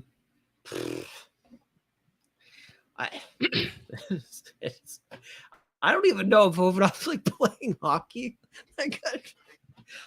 I couldn't tell you. Number one, if he's still playing, and number two, if so, could not fucking tell you what team he's on. If there is a hockey version of the Flint, Michigan Tropics, that is where he plays. What do you think? Can you imagine, like, specifically a Russian version of the Tropic? My God. I said the Tropic Thunder again. I always do that. The Flint Tropics, I always say the Tropic Thunder, which is just not the same thing. It's just because you support blackface. So, oh, Jesus. God damn it. But just, I'm trying to think of like the Russian version of the Flint Tropics, like what the gimmicks would be at the games. They would, well, fighting a bear probably is actually that's accurate. Fighting Dewey the bear is definitely going on at that game. Except it's like a way more intense bear. This is not a domesticated bear. Like this is like full out grizzly bear. Yeah, no, the whole point, it doesn't go well. That's the entire point of them. It's actually a public sacrifice. There isn't actually a hockey game. It's literally gladiator. You're just on an ice sheet with a grizzly bear, and it's who can survive the longest will pull you off the rink. Yeah, it's good. It's fine. It's good. It's all right. Nick Anderson is correct. Lacrosse episode would be great. We can get Sarah to come on finally. She said she'd come on once to just ridicule your straw obsession, but that just died. Whatever. Yeah. Buzz off, Griffin. We'll record live from the drop. Yeah. All right, we should probably continue on here. And it's good timing because talking about Danila Yurov, right? Danila Yurov, yep. It's interesting. He like, I don't know if he's had like a few minor injuries, but like randomly he'll play a really good game and then he's like not in the lineup, but they don't say anything, and then he's back in and he lights it up. And that's what happened today. I think he missed the game before today's game, and I just can't find anything about like any injuries or whatever. But he comes back today, 2 assists and another in a 6-3 win. He's got 15 points, which I believe now surpasses his point total from last year. I believe. I might be wrong on that. But he today too, he was playing second line center for them.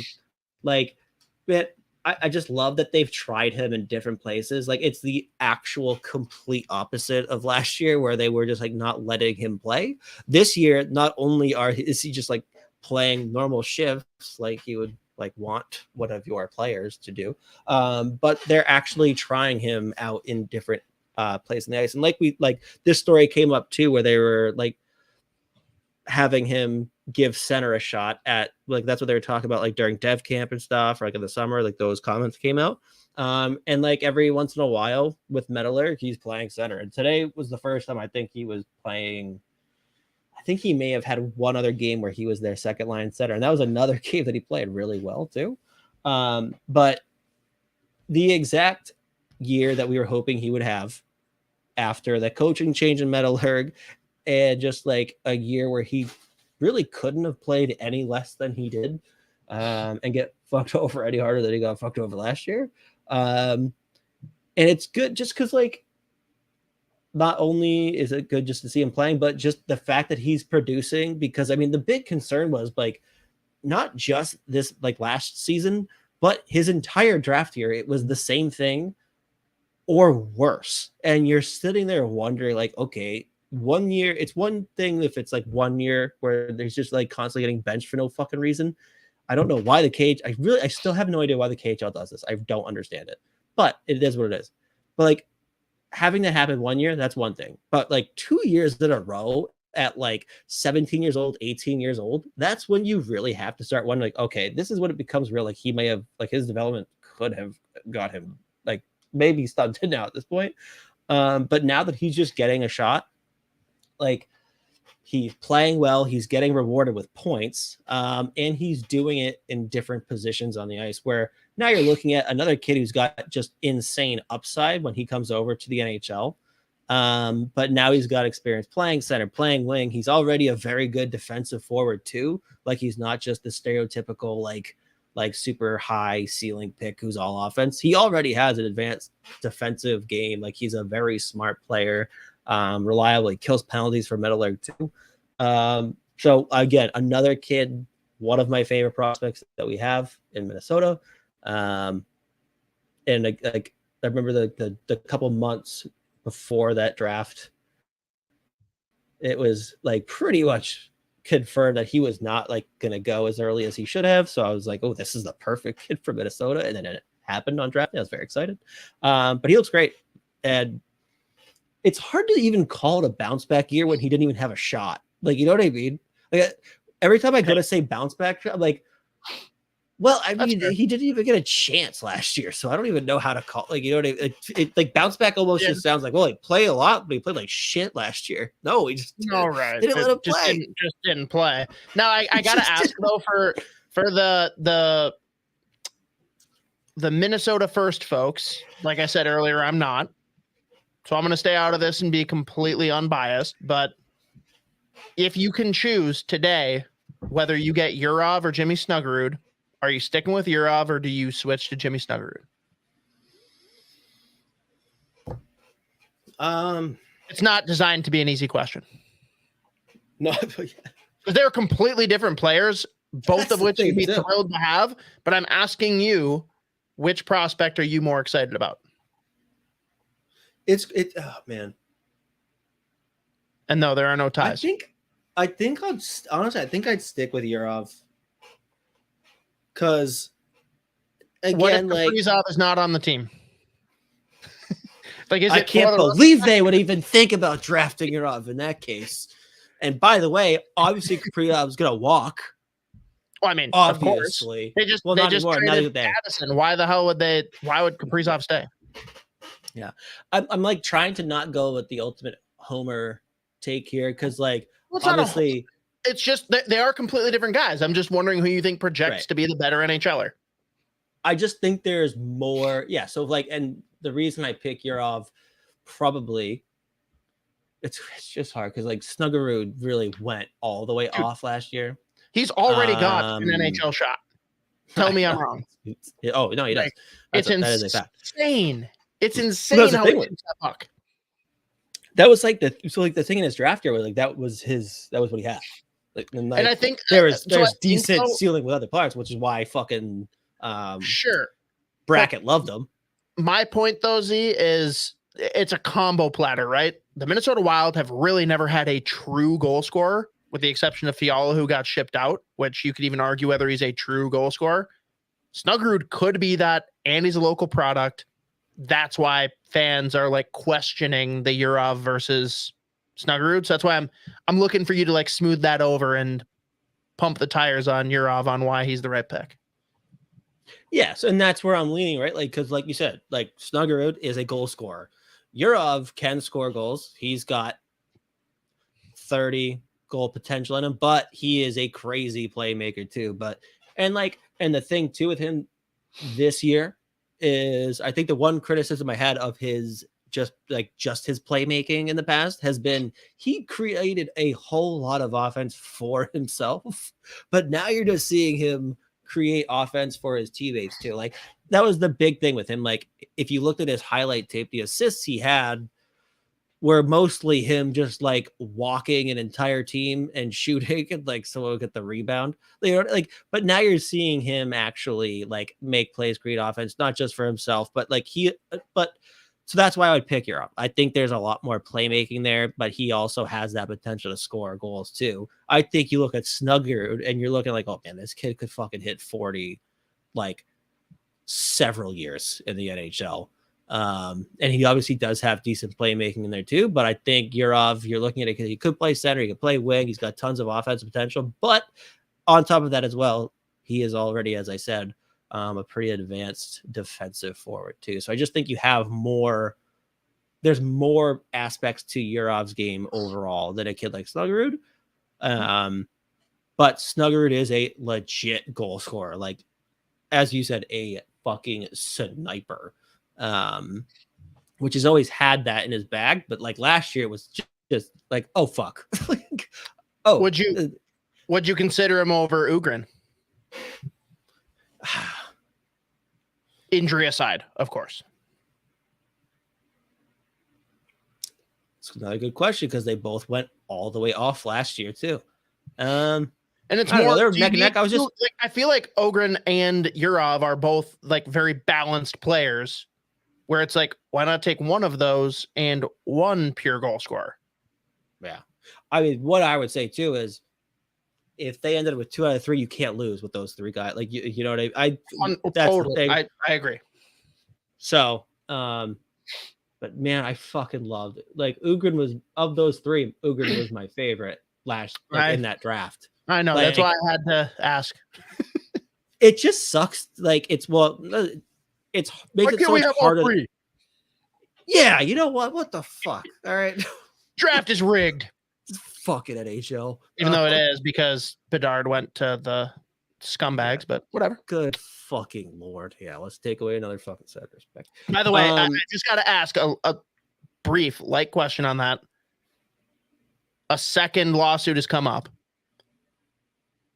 Have they basically locked in getting Celebrini?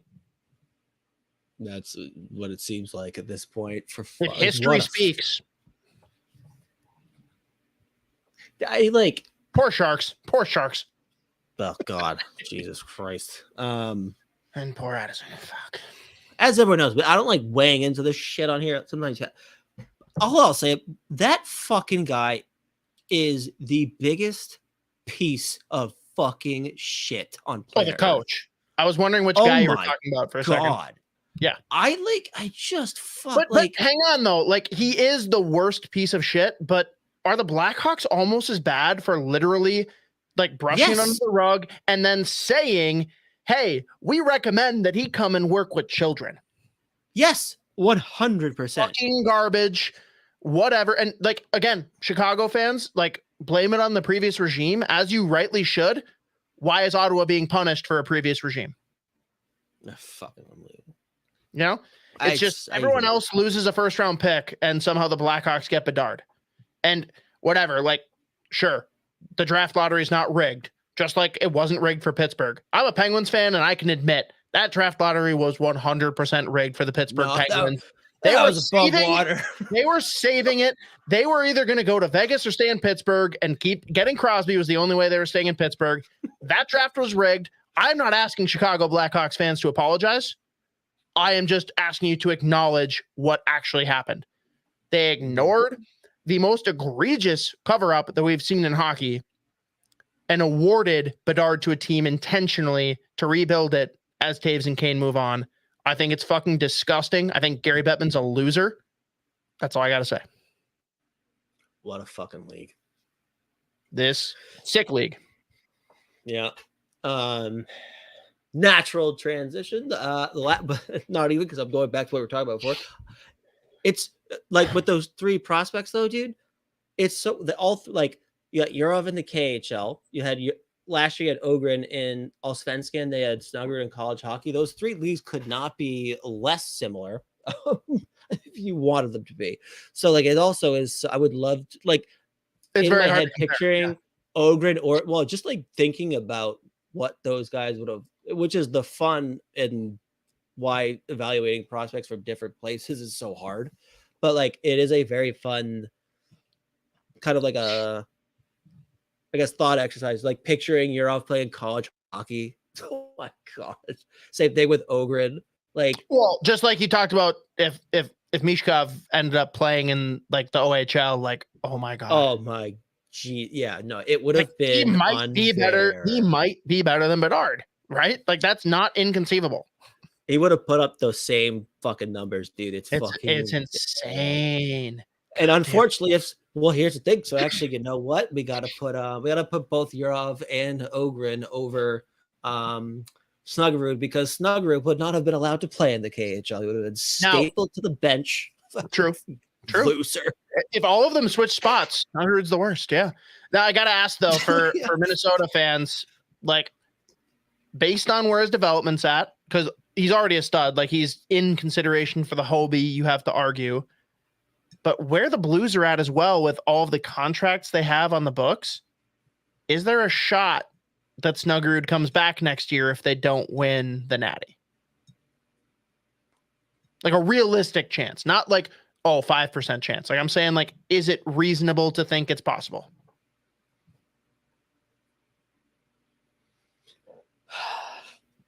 I mean, that means no. That means no. I can't see it, dude. I just like, I can't imagine. I can't picture it. I just can't even see it being a. They have to get him when they can fucking like. I hate the Blues, but if him and Rick play together, like, I'm gonna like secretly, like, closeted cheer for those two. I love both of them. I won't tell anyone. And look at this. Here we go. Mateo, as soon as I say it. Yeah. Nah, him and Rick are about to fuck shit up in the NHL. God, that'd be so. I'd love it. I would love it. Yeah. Yeah. I would hate love it. Mm-hmm. Yeah. My friend's son. Yeah. My son friend. My son that is a friend. Yeah. All right. We have one more guy. We're done. We have we have half a guy left. Because who knows if he ever comes back. Dude, Vlad, first off, can't stop ripping it off at the KHL, and it is so annoying now. And also, again, outrageously funny that he played one AHL game, said, fuck this, and immediately goes back to the KHL and just starts ripping it. It's so funny to me. But I will say, though, one thing he is guilty of, a lot of those cookies that come on the power play. Like, a lot of them. But you know what I hate? People that can score on the power play. Just like the Wild. We don't like that here. No, we don't like that here. But first off, he's doing his thing. Like, if he ever comes back, who knows? I'll say, we have to say, like, we can't actually rule it out, but I mean, you want to talk about leaving a sour taste in GM's mouth. Like, when he goes to, like, oh, look at that, we're about to lose your rights, or like, we have to sign you or whatever. It's like, oh, I remember that time you played like less than 15 minutes, the one AHL game, you called your agent, said, fuck off, I'm going back to Russia. I remember that, you son of a bitch. But we'll see what happens. But dude, he just looks, and that Torpedo team is legit. And they've got that 6'7" Salayev kid who's gonna go pretty high in this draft. I think probably. It's so he is. Players like him legitimately like completely break your brain when you're trying to just evaluate the prospect, like trying to evaluate that defenseman, because what's crazy is he isn't really doing anything different or playing any differently that he always has. It just somehow is, everything is working like all the time. And I will say he can fucking move for a big boy. Like not just a good skater for his size, but a legit solid skater. A legit skater who happens to also have size. Yeah. And like the IQ is, the hockey IQ is, it's not there, but that's when it completely breaks your brain trying to evaluate a prospect. Is like, Yeah. Oh, but we're really gonna pass up on this super skilled, like very good skating 6'7" fucking left shot defenseman? I don't think so. Because like that's a guy, even if he didn't defend well at all or his hockey IQ isn't there, it's like, well, look what he's doing, dude. Like, how can you pass up on the upside? So but that team's crazy. They're a very fun, obviously, very fun team. But Yeah. it's hard to spend a whole lot of time doing Vlad Firstov stuff, just knowing It ain't happening. probably, yeah. That's why we can honestly just skip Guskov, and it's up to you, Z. Do we want to? This is your time. Well, Grit, we're going to talk about bad stuff. We're going to talk about the bad stuff. I need you to tee up for everyone the details of what happened today while I go piss, because I'm going to pee my pants. Tell everyone what happened. I'll be back, and I will say whatever I need to say, because we did not talk about Addison yet. So here you go, Cosgrove.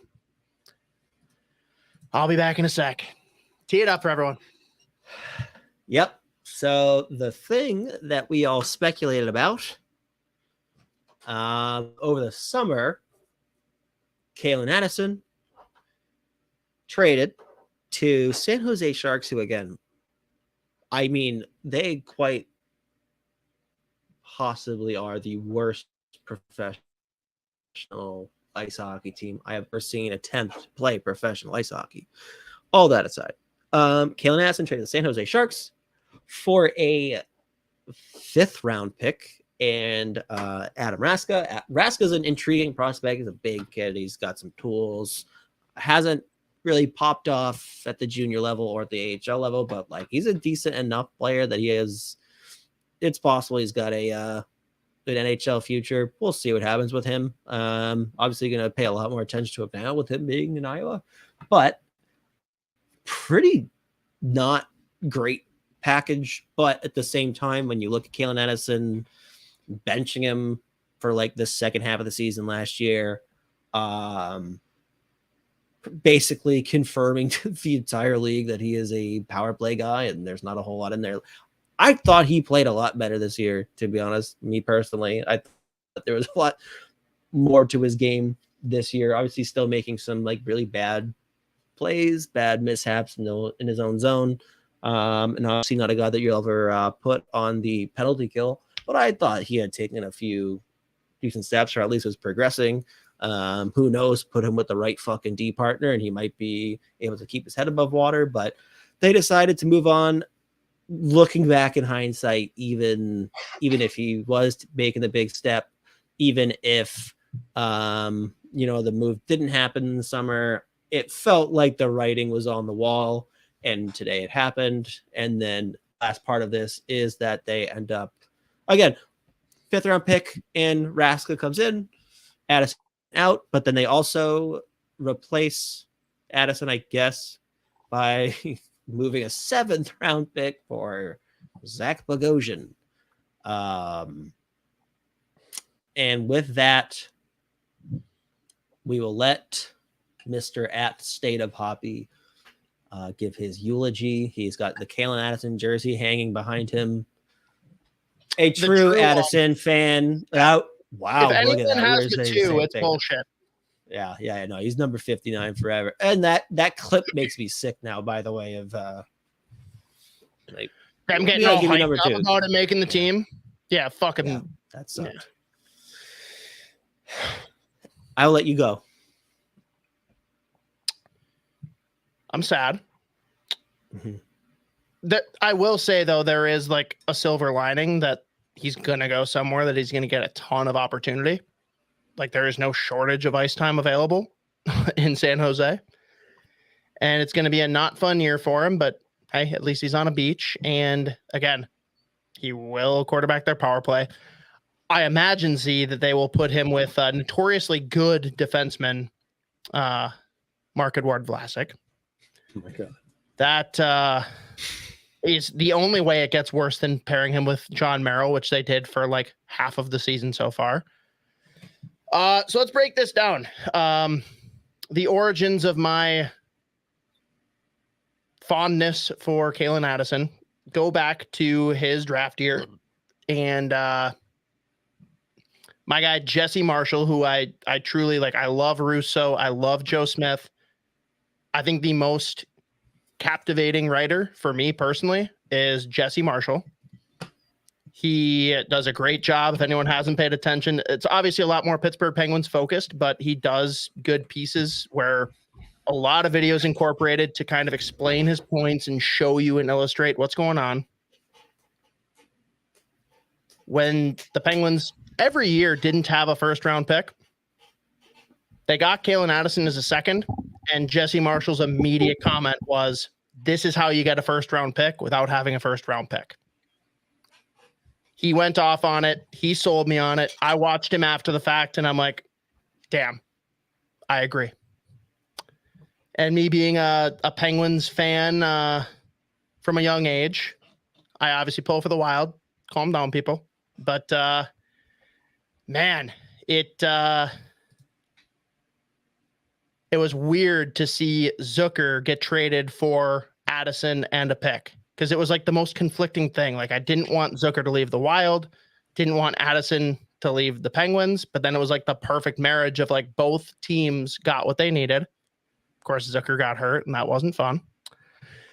But Calen Addison was exactly what the Minnesota Wild needed. Did not have a power play quarterback. He is a guy that is still very raw, which most casual fans are not aware that defensemen take a lot more time to develop than forwards. And I understand their confusion on that, because we have guys like Makar and Hughes, and of course now on the Wild, Faber, who come in and torch immediately. They are the exception. They are not the rule. You look at Erik Karlsson, you look at Chris Letang, we can go across the league. Most elite defensemen, or guys that came in and actually contended for a Norris Trophy, were not that in their first couple of years in the league. Addison clearly didn't fit the bill of what either Evason or Guerin or both were looking for. And that's evidenced by them saying they couldn't play a specialist. They needed someone reliable. They went out and got even more of a specialist who played worse than Addison in every facet of the game, besides having a harder shot, in John Klingberg. Calen Addison didn't play a full season his rookie year. He then proceeds to put up solid numbers in the first 10 games of the season. There's ups and downs. Defense could have been better. I won't sit here and tell you that he is the best defenseman on the Minnesota Wild, because that was not true. But the people that were screaming that he's the problem, he needs to go, didn't acknowledge that Middleton's played like shit without being with Spurgeon. The fact that John Merrill, super nice guy from everything we see, he has been garbage this year. Addison spent most of his time playing with John Merrill. I am sad that the Wild didn't see his potential and that they thought this was a move that they needed to make. He needs time to develop. He has not even played a full season of regular season games. He came back and put in a ton of work this summer after getting absolutely buried by the team, missing the last 20, 25 games, whatever it was, when they brought in Klingberg and said, until you can play like this, you can't be part of the Minnesota Wild. And, well, we all know how that went. I think Z in particular has talked about the various planets that he's visited during hockey games. I don't know. I'm just sad. I know a lot of Wild fans are cheering, and it just feels wrong to me. He has improved. Anyone that says that he hasn't improved from last year is crazy. Anyone that thinks that I'm trying to herald him as the number one defenseman for the Wild is also crazy, because he's not, but he's decidedly not the worst. I hope that he torches eventually. San Jose, it's going to be tough because it's going to be a long year. But after the kid comes in, works his bag off in the summer, is one of the boys clearly. Anytime you saw a post about the young players all getting together, Addison was always lingering there in the pictures. And he finally gave in and took a reasonable deal so that he could start the year. And this is how they treat him. I think it sucks. I don't get it. I don't support it. But everyone will probably try and victory lap on me here with a 23-year-old defenseman who has not even begun his development. I can't wait to see him prove everyone wrong. And with that, Z, we are no longer covering the Minnesota Wild. We are now a San Jose Sharks podcast. So fun. The rebrand. But no, for real, I hope he gets more opportunity. And that's all I can really say. I think he got very mistreated by the fan base. I will miss him dearly. I hope he thrives elsewhere. And I'm just sad that it isn't with the Pittsburgh Penguins, since the Wild clearly don't value him. Yeah. And I was like, that I had started talking about this, by the way, while you were gone. Looking back now, I think like, even though obviously he signed the deal, he started this year, and like you just said, I was also saying before, like this year, like, was it perfect? No. Was it a big improvement? Yup. Did he have a chance? No. My God, like you say, stuck with barrel. My whole thing, like I think looking back now, I think with the way last year ended, the delay in the contract, even though it got done and he had a better start to the year that he had before, I think it was basically a given. He wasn't long for the Minnesota Wild. I thought it would happen at some point. I did not think it would happen at this point in the season. I did see the writing on the wall essentially with the 5-forward power play. Like that's when I was like, shit, this is on the way. This isn't good. But Rusty AF, thank you for making me laugh for the first time since having to talk through this. How does the Addison trade affect the Leafs? That's just brilliant. I appreciate you. Speaking of that, Klingberg, they're losing 3-2 to the Senators right now, and he is -3. Shocked. Glad we brought him in though for the playoffs. He really, really helped the team against the Dallas Stars. Dude, just listen to just because, and I'll get right back to the Addison thing here in a second, I swear. After the Marchand Liljegren thing, I just had to listen to Leafs podcast and radio. My God, it is so good. But like one thing they've all talked about is like they're at the point where like he's getting paid for what, 4.5 right now? 1 year, 4.5? 4.5.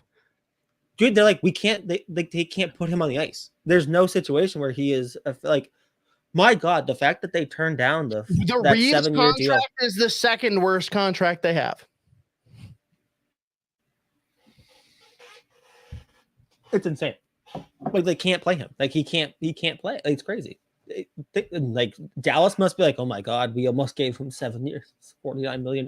But like you said, the writing I think was on the wall. What we always said was, hey, doesn't feel like this is the right time to give up on Calen Addison, but it happened, so it is. And it even we talked about before, it felt like either the only way he was sticking around really past this year was if he somehow magically, after getting benched for fucking 1 million games in a row, had the offseason, came back like a Norris caliber fucking defenseman. It seemed like the writing was always on the wall. It's with the ceiling he has, what he can do, especially on this fucking hockey team. It felt like the wrong time to give up on it. And like, he did have some chances to, I guess, play, but like, not really. I can't. The real thing, though, Z, too, that stings, and we can get back into how he was mistreated. Getting a 5th rounder 3 years from now is just like the most disrespectful thing I could have imagined. They couldn't get a better. So this is what I was getting to. Oh my God. Well, and it's just like unbelievable. And so like that's where I was going here is like, fine. I pretty much accepted that it felt like a sure thing that at some point he would end up getting traded.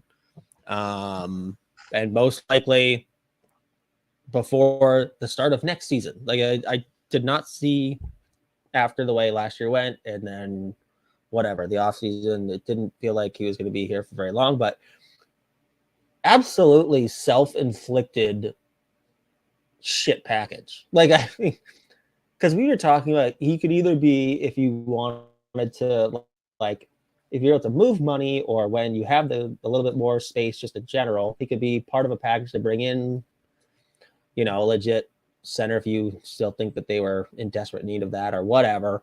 Or you could get like a mid-round pick, maybe like second, third type.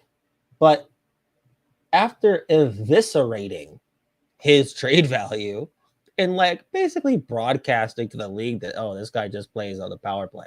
And like, we're not even going to like give him a whole lot more opportunities than that. Who wants him? They just like self-inflicted, not very good package whatsoever for a kid that has that skill set. Like, people can say what they want about guys that really put up a lot of points on the power play, or majority of their value comes from the power play. Guess what? It's not easy to do. Fucking valuable. It's still fucking valuable. Like, Jared Spurgeon can't do it. Jared Spurgeon and Jonas Brodin have been two of the all-around like best defensemen in the NHL. They can't run a fucking power play. They can't do it. And they are some of the best defensemen when they are on their game. Like, they are two of the best defensemen on the planet. And they cannot fucking run a power play. Like, at all. They can't do it. So it's still a valuable piece. And especially when you look at that, like, when you look at their entire crop of defensemen, obviously this year is a bit of an outlier because they've always been such a solid defensive team. That this year is like, I still feel like without Spurgeon, Brodin, I am convinced he is nursing something. And then Merrill and Golgoski just fell off a cliff or whatever. But like, this is an outlier year for me. But having that group, like Addison was such a solid, like when everything's going as planned, everything's going to plan. Addison was a very valuable piece of that 6-man unit on the back end. Like, he brought you've got all the guys. So very disappointed that even if it was on the writing was on the wall there, I'm just disappointed that it was now. The timing was not good. The both in terms of like this point in the year and after like the value disappeared, like it just vanished. So obviously don't get a very attractive package. It's not like you're clearing a ton of cap space. Like, so all in all, like it sucks. Don't agree with the trade. And like you said, I hope he goes. It just plays this year as well as possible, I guess, for a San Jose Sharks defenseman. I don't really know. He's going to get time. He's going to get minutes. He's going to probably put up points, but that dash is going to be exponential, and everyone's going to be up in my mentions saying, told you so. And to each he's of them, already, I'll laugh. He's already San Jose's like 5th best forward option. He's second best behind Hurdle. Second best behind Hurdle. But I mean, I don't know. Everyone's already heard me say enough about Addison over the past couple of years. Let's talk about the guy that Bill Guerin decided was fit to replace him. Zach Bogosian. Guy that has definitely had his ups and downs in his career. In a year that was loaded with defensive talent for the top 5 in the Stamkos draft of 2008, Bogosian was definitely the odd man out for like feeling like the wrong pick. He's got cups now. He's had great playoffs. Do we think that he is going to make a big difference for this team given the numbers that we've seen of late? Because they're not great. Yeah, I mean, they're not great. I don't really, it's not going to be some like major upgrade or anything. You're bringing in a guy that's played a lot of games in the NHL. He's won cups. You had like whatever the bullshit about the experience thing. But in terms of like the level of play, it's not like it's not going to be like this isn't a different hockey team now. You just have one less guy to run the power play for you. Well, you don't have one. You don't have a guy. So we'll see what the 5-man unit looks like. Now you're making Faber play 30 minutes a night. That's the answer. Mm-hmm. Which I'm not saying he can't do it. It's just why make him do it when I do think Addison is more equipped to run a power play, and let's be honest, we need Faber to play more important minutes. Mm-hmm. So, shout out in this house. Bottom line, in this house, we love Calen Addison. I hope he has a phenomenal career in San Jose, or wherever he winds next. up. Yep, wherever he winds up. I hope he just gets the opportunity that he deserves. Do we know anything about the other guy that was added in with that bag of pucks? So I touched on him a little bit. He's a there's a lot of tools there. He's we're good. Yeah, he's an intriguing. I think he's 22 now. 22 years old. Well, by now production hasn't been there yet. Developed defenseman, right? Yeah, exactly. Yeah, forward. Assholes. But yeah, I mean, I don't know. He's an intriguing in terms of just like the tools. Like he's a big kid, he's got hands, like decent skill. He plays a hard game, relatively speaking. But we'll see. I mean, there's something there. He's played he's got like a cup of coffee in the NHL already. Obviously now I'll have a closer eye on him in Iowa. I remember watching a decent bit his draft year, like years ago. Being like, oh, this is an intriguing kind of prospect here, but we'll see. I don't know. I don't really know what to expect from Raska now, but as I said, I'll get a better idea because next week we'll be covering Iowa much more extensively. We'll have a full-on deep dive on them, but we'll see what happens with them. I don't know. But it's just not the package that you're hoping for if you're really going to move on from a 23-year-old defenseman who's already shown that he can run an NHL power play. A right-handed defenseman that can run a power play that is still very raw in talent. I just again, I don't need people to look at him and say, oh my God, this kid's sick. But the people that are looking at him and saying he's a bust, he's a loser, trade him, he's the problem, he's why the Wild are losing. I don't even have bad things to say about you. I just feel bad for you, and I'm not going to tell you how to evaluate talent. If you want to look at it that way, good on you. We differ greatly in how we evaluate talent. We'll just say that. Calen Addison is an incredibly talented hockey player. He is. So with everything now, does Dumba come back at the deadline, Z? Hell yeah, bring him back. Let's fucking go. Him and Zucker.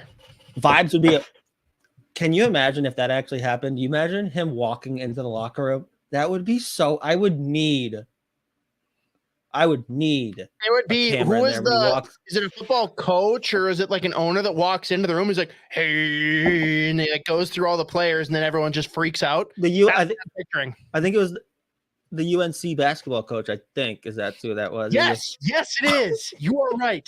Oh my God. Yes. Good old Roy. Incredible gift. Incredible. No, that's what it would be though. Depending on what's up, boys? He would be out. That would be so electric. So basically, you got to cheer for Arizona to not be in playoff contention. Otherwise, it's not happening. Man. Bottom line. Which, secretly, I'm all about the Coyotes. On top of their beautiful jerseys, the fact that they've just got vibes through the roof. They got my boy Logan Cooley. They got Dumba. They got Zucker. What the fuck isn't there to like? Two of my new favorite teams to watch in the NHL: Arizona Coyotes, Anaheim Ducks, and their games. I knew it. God damn it! So fun. Did you see that game? Did you see the game? Was it last week? I'm gonna out myself here. I didn't think he was a bust at all. I caught myself at times last year being like, is McTavish really as good as we thought? Oh, yeah. The answer is yes. Yeah. I will sit here and tell you all when I've been right.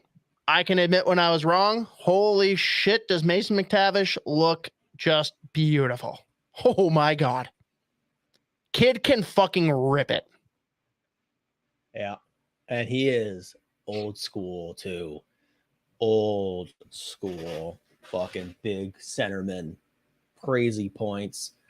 defensive, solid, and he can be an absolute prick on the ice. And when they let my boy Leo Carlsson play hockey, those two is your 1-2.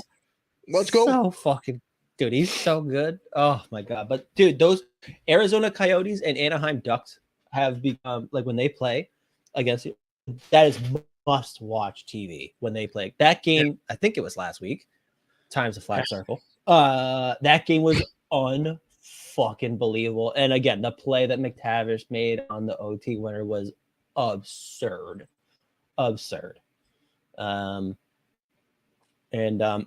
That's Minnesota Wild prospect talk. Right. All right. Now I gotta give you credit though on all of that. You were a Leo Carlsson guy before being a Leo Carlsson guy was cool. That's my boy, dude. He's all fucking credit. Unbelievable. All credit. That's my boy. I went through the clips you sent over to me to throw up his highlight reel, and oh my goodness, was that beautiful. Love him. Yeah, dude. Stud. He's gonna be. I mean, he already is so fucking good. But that kid is gonna be when he's allowed to play. Kit Harington looks phenomenal this season. Nice call. yeah, it's a good one. That's almost as good as Carlo saying that Mark Stone was Jack Eichel for Halloween. Yeah. That's good stuff. And but I think that'll do it, right? There's not much else. I'm just, again, it's been a fucking day. I haven't even looked at a single notification, and it was 20 plus at like noon, so I can't even imagine where it's at right now. Anyone that's dunking on me, good on you. Anyone that's empathizing with me, you're my people. Love you. Congratulations to all. Congratulations to all the super normal people who watched the 23-year-old defenseman get traded and were like, ha, ha, ha. Now I can go tell people on Twitter that they suck. Good for you. They got me. Cheers, buddy. But yeah, I think that'll do it for us here. Yeah. Almost 2.5 hours, mostly prospect talk. It was pretty much all. Anything else before we let the good people go? Well, I mean, if you want to keep talking, we can keep talking. There's nothing else that's critical. There's plenty of things we can talk about. I got one for you if you'll indulge. I'm scared, but let's do it. I know that there's been an initiative to crack down on coaches being psychos on the bench. Have refs gone too far? Yeah, that was wild. It got way darker than I thought it was going to, I'll be honest. Are refs on a power trip? Do they just want to kick every coach out of games, whether or not they say something ridiculous? I mean, Dean hasn't been thrown out yet. I don't think he's dialed it back at all. Was it Woodcroft without swearing? I love that he was like, you know how rattled you have to be when after he was like, I didn't even say anything. Like everything's going so wrong, and everything's like, I didn't even swear. So the NHL though has been a league where refs have been tough. Like umps in MLB, you're kicked out pretty quick. Like basketball, yeah, they won't hesitate to throw you out. They're soft as fuck. NHL refs, I'm okay if you want to like set a precedent, but like have a little bit of a thick skin. Like, don't be a bitch. I don't know. Is that fair? Is that fair to say? Well, it's just weird. Like, I think, and I mean, like like you said, they've put up with some wild things getting yelled at them. Like, not saying that they should. Not saying that they should deal with that, but I feel like coaches have dialed back and they're still getting sussied. Like, fuck. I'm getting there. Like, okay. So like, and like, so they've taken it. Like, they're guys who have taken just absolute fucking abuse, not just from coaches, but players too. they've also given it right back, where like when you hear them mic'd up and they're going right back at guys, it is so goddamn funny. Like, oh, fuck off. You've been on the power play the whole fucking period. Shut the fuck up. Just giving it back to coach. And I'm like, this is the best league in the world. But forever, I still have always seen them like weirdly pick their spots too, where like it just has always felt inconsistent. And then the Jay Woodcroft thing I thought was fucking bananas. They're like, you know what? That team seems like they're having a real bad time this whole year. Let's make it a little worse. Let's just see what happens if we toss this. Hang on, though. Hang on. Maybe the refs are empathizing with Edmonton. They're like, you know, we think Jay's the fucking problem. Get him the fuck out of here. Yeah, and it didn't work. Okay, I don't want to go on a like total side spin on this, but him coming in and just completely flipping the defense and being like, yeah, we've actually constructed this to be more like the Boston Bruins last year, even though last year worked pretty good. We just decided to scramble it all up and fuck with our players' brains. And, oh, weird. It's not working, but we're going to stick with it. Anytime spot the lie. Anytime a team in a different conference just like breaks every NHL record, you know that you can be like, we'll just do the same shit they were doing. Copycat league. Connor, you can play defense like Bergeron, right? Yeah, no problem. Yeah. Same thing. Darnell, you make more money than Charlie McAvoy. You can play defense like him, right? Nope. Yep. So he tried to do, as I said, all last year, and I've repinned the tweet because what a comical start again for the fucking boss. I don't know how they're doing it. But I saw the retweet and I immediately retweeted it because I'm just like, yes, this needs to happen. Yeah. So what if we just kick the shit out of everyone? So just the same thing. So Jay Woodcroft says we're trying to be more like the Boston Bruins. Can you send me that shirt? Yeah, I'll send I need it. Yeah, I need obviously. But you know, Jim Montgomery walked into the Bruins dressing room on day one, said, "What if we just kick the shit out of everybody?" Jay Woodcroft was like, "Oh, I know what I can do." He walked into the dressing room on day one and just said, "Hey, Darnell, what if you play?" Yeah. Hey, Darnell, what if you just play like a $9.5 million defenseman? And they're like, "Oh, hey, 9.25, 9.25." Sorry, yeah. I remember because 9.5 when would be a little too much. Isha and I went to the Edmonton game last year, and we were walking behind a guy wearing a Darnell Nurse jersey. So immediately, because I was already like very deep in, kind of like I am right now, and I took a picture of the guy and I just drew in a $, a 9, and a dot before the 25 on the jersey. Played real well. Yeah, people like that one a lot. Yeah, people are big fans of that. It appears it's not working out. Appears like it did not work out well. You know, we'll see what happens. They are so fucking bad. It's crazy. Not great. Yeah. No, they'll be all right. In fairness, like the opportunities they're putting up, they should be scoring a lot more. It will just turn. Like not giving Jack Campbell on waivers. That's different. I'm not saying that the defense is like breaking the odds, but I'm saying offensively, they should be scoring more than they have been. And it's not like they've played bad. They just have not had the puck luck on offense. On defense, that's a completely different story. The defense has been ugly because they're like, yeah, let's beat Jim Montgomery. Let's do it. Jim, they're calling him. Hey, Jim, what do you think? Big time Timmy Jim. You remember that ESPN commercial? Tim Lincecum. By the way, I hope they keep bringing those back. I hope they keep bringing those commercials back. On so many levels, their commercials were unmatched, unrivaled. So good. They threw another one out there. I hope they keep doing more of them because. Which one? They did. Did you not see the one they did with Eichel and Marchessault though? No. Oh, so the commercial starts. It's like a mock penalty box in the ESPN office, and it's just Eichel sitting there, and then you hear a whistle, and Marchessault walks in. There's a ref hold the door. They close the door, and then one of the dudes from ESPN gets a penalty called for, I can't remember what it was, but like something just like in the office, and they're like, "What are you in for?" Like, probably Bucci doing something out of line, but yeah, that guy, he's a little bit out of pocket sometimes. He's kind of wild. His Twitter's kind of some of the shit he throws out there, like, oh, that's not about hockey or sports. I don't like when you start. You just go to the likes and it's all the porn bots.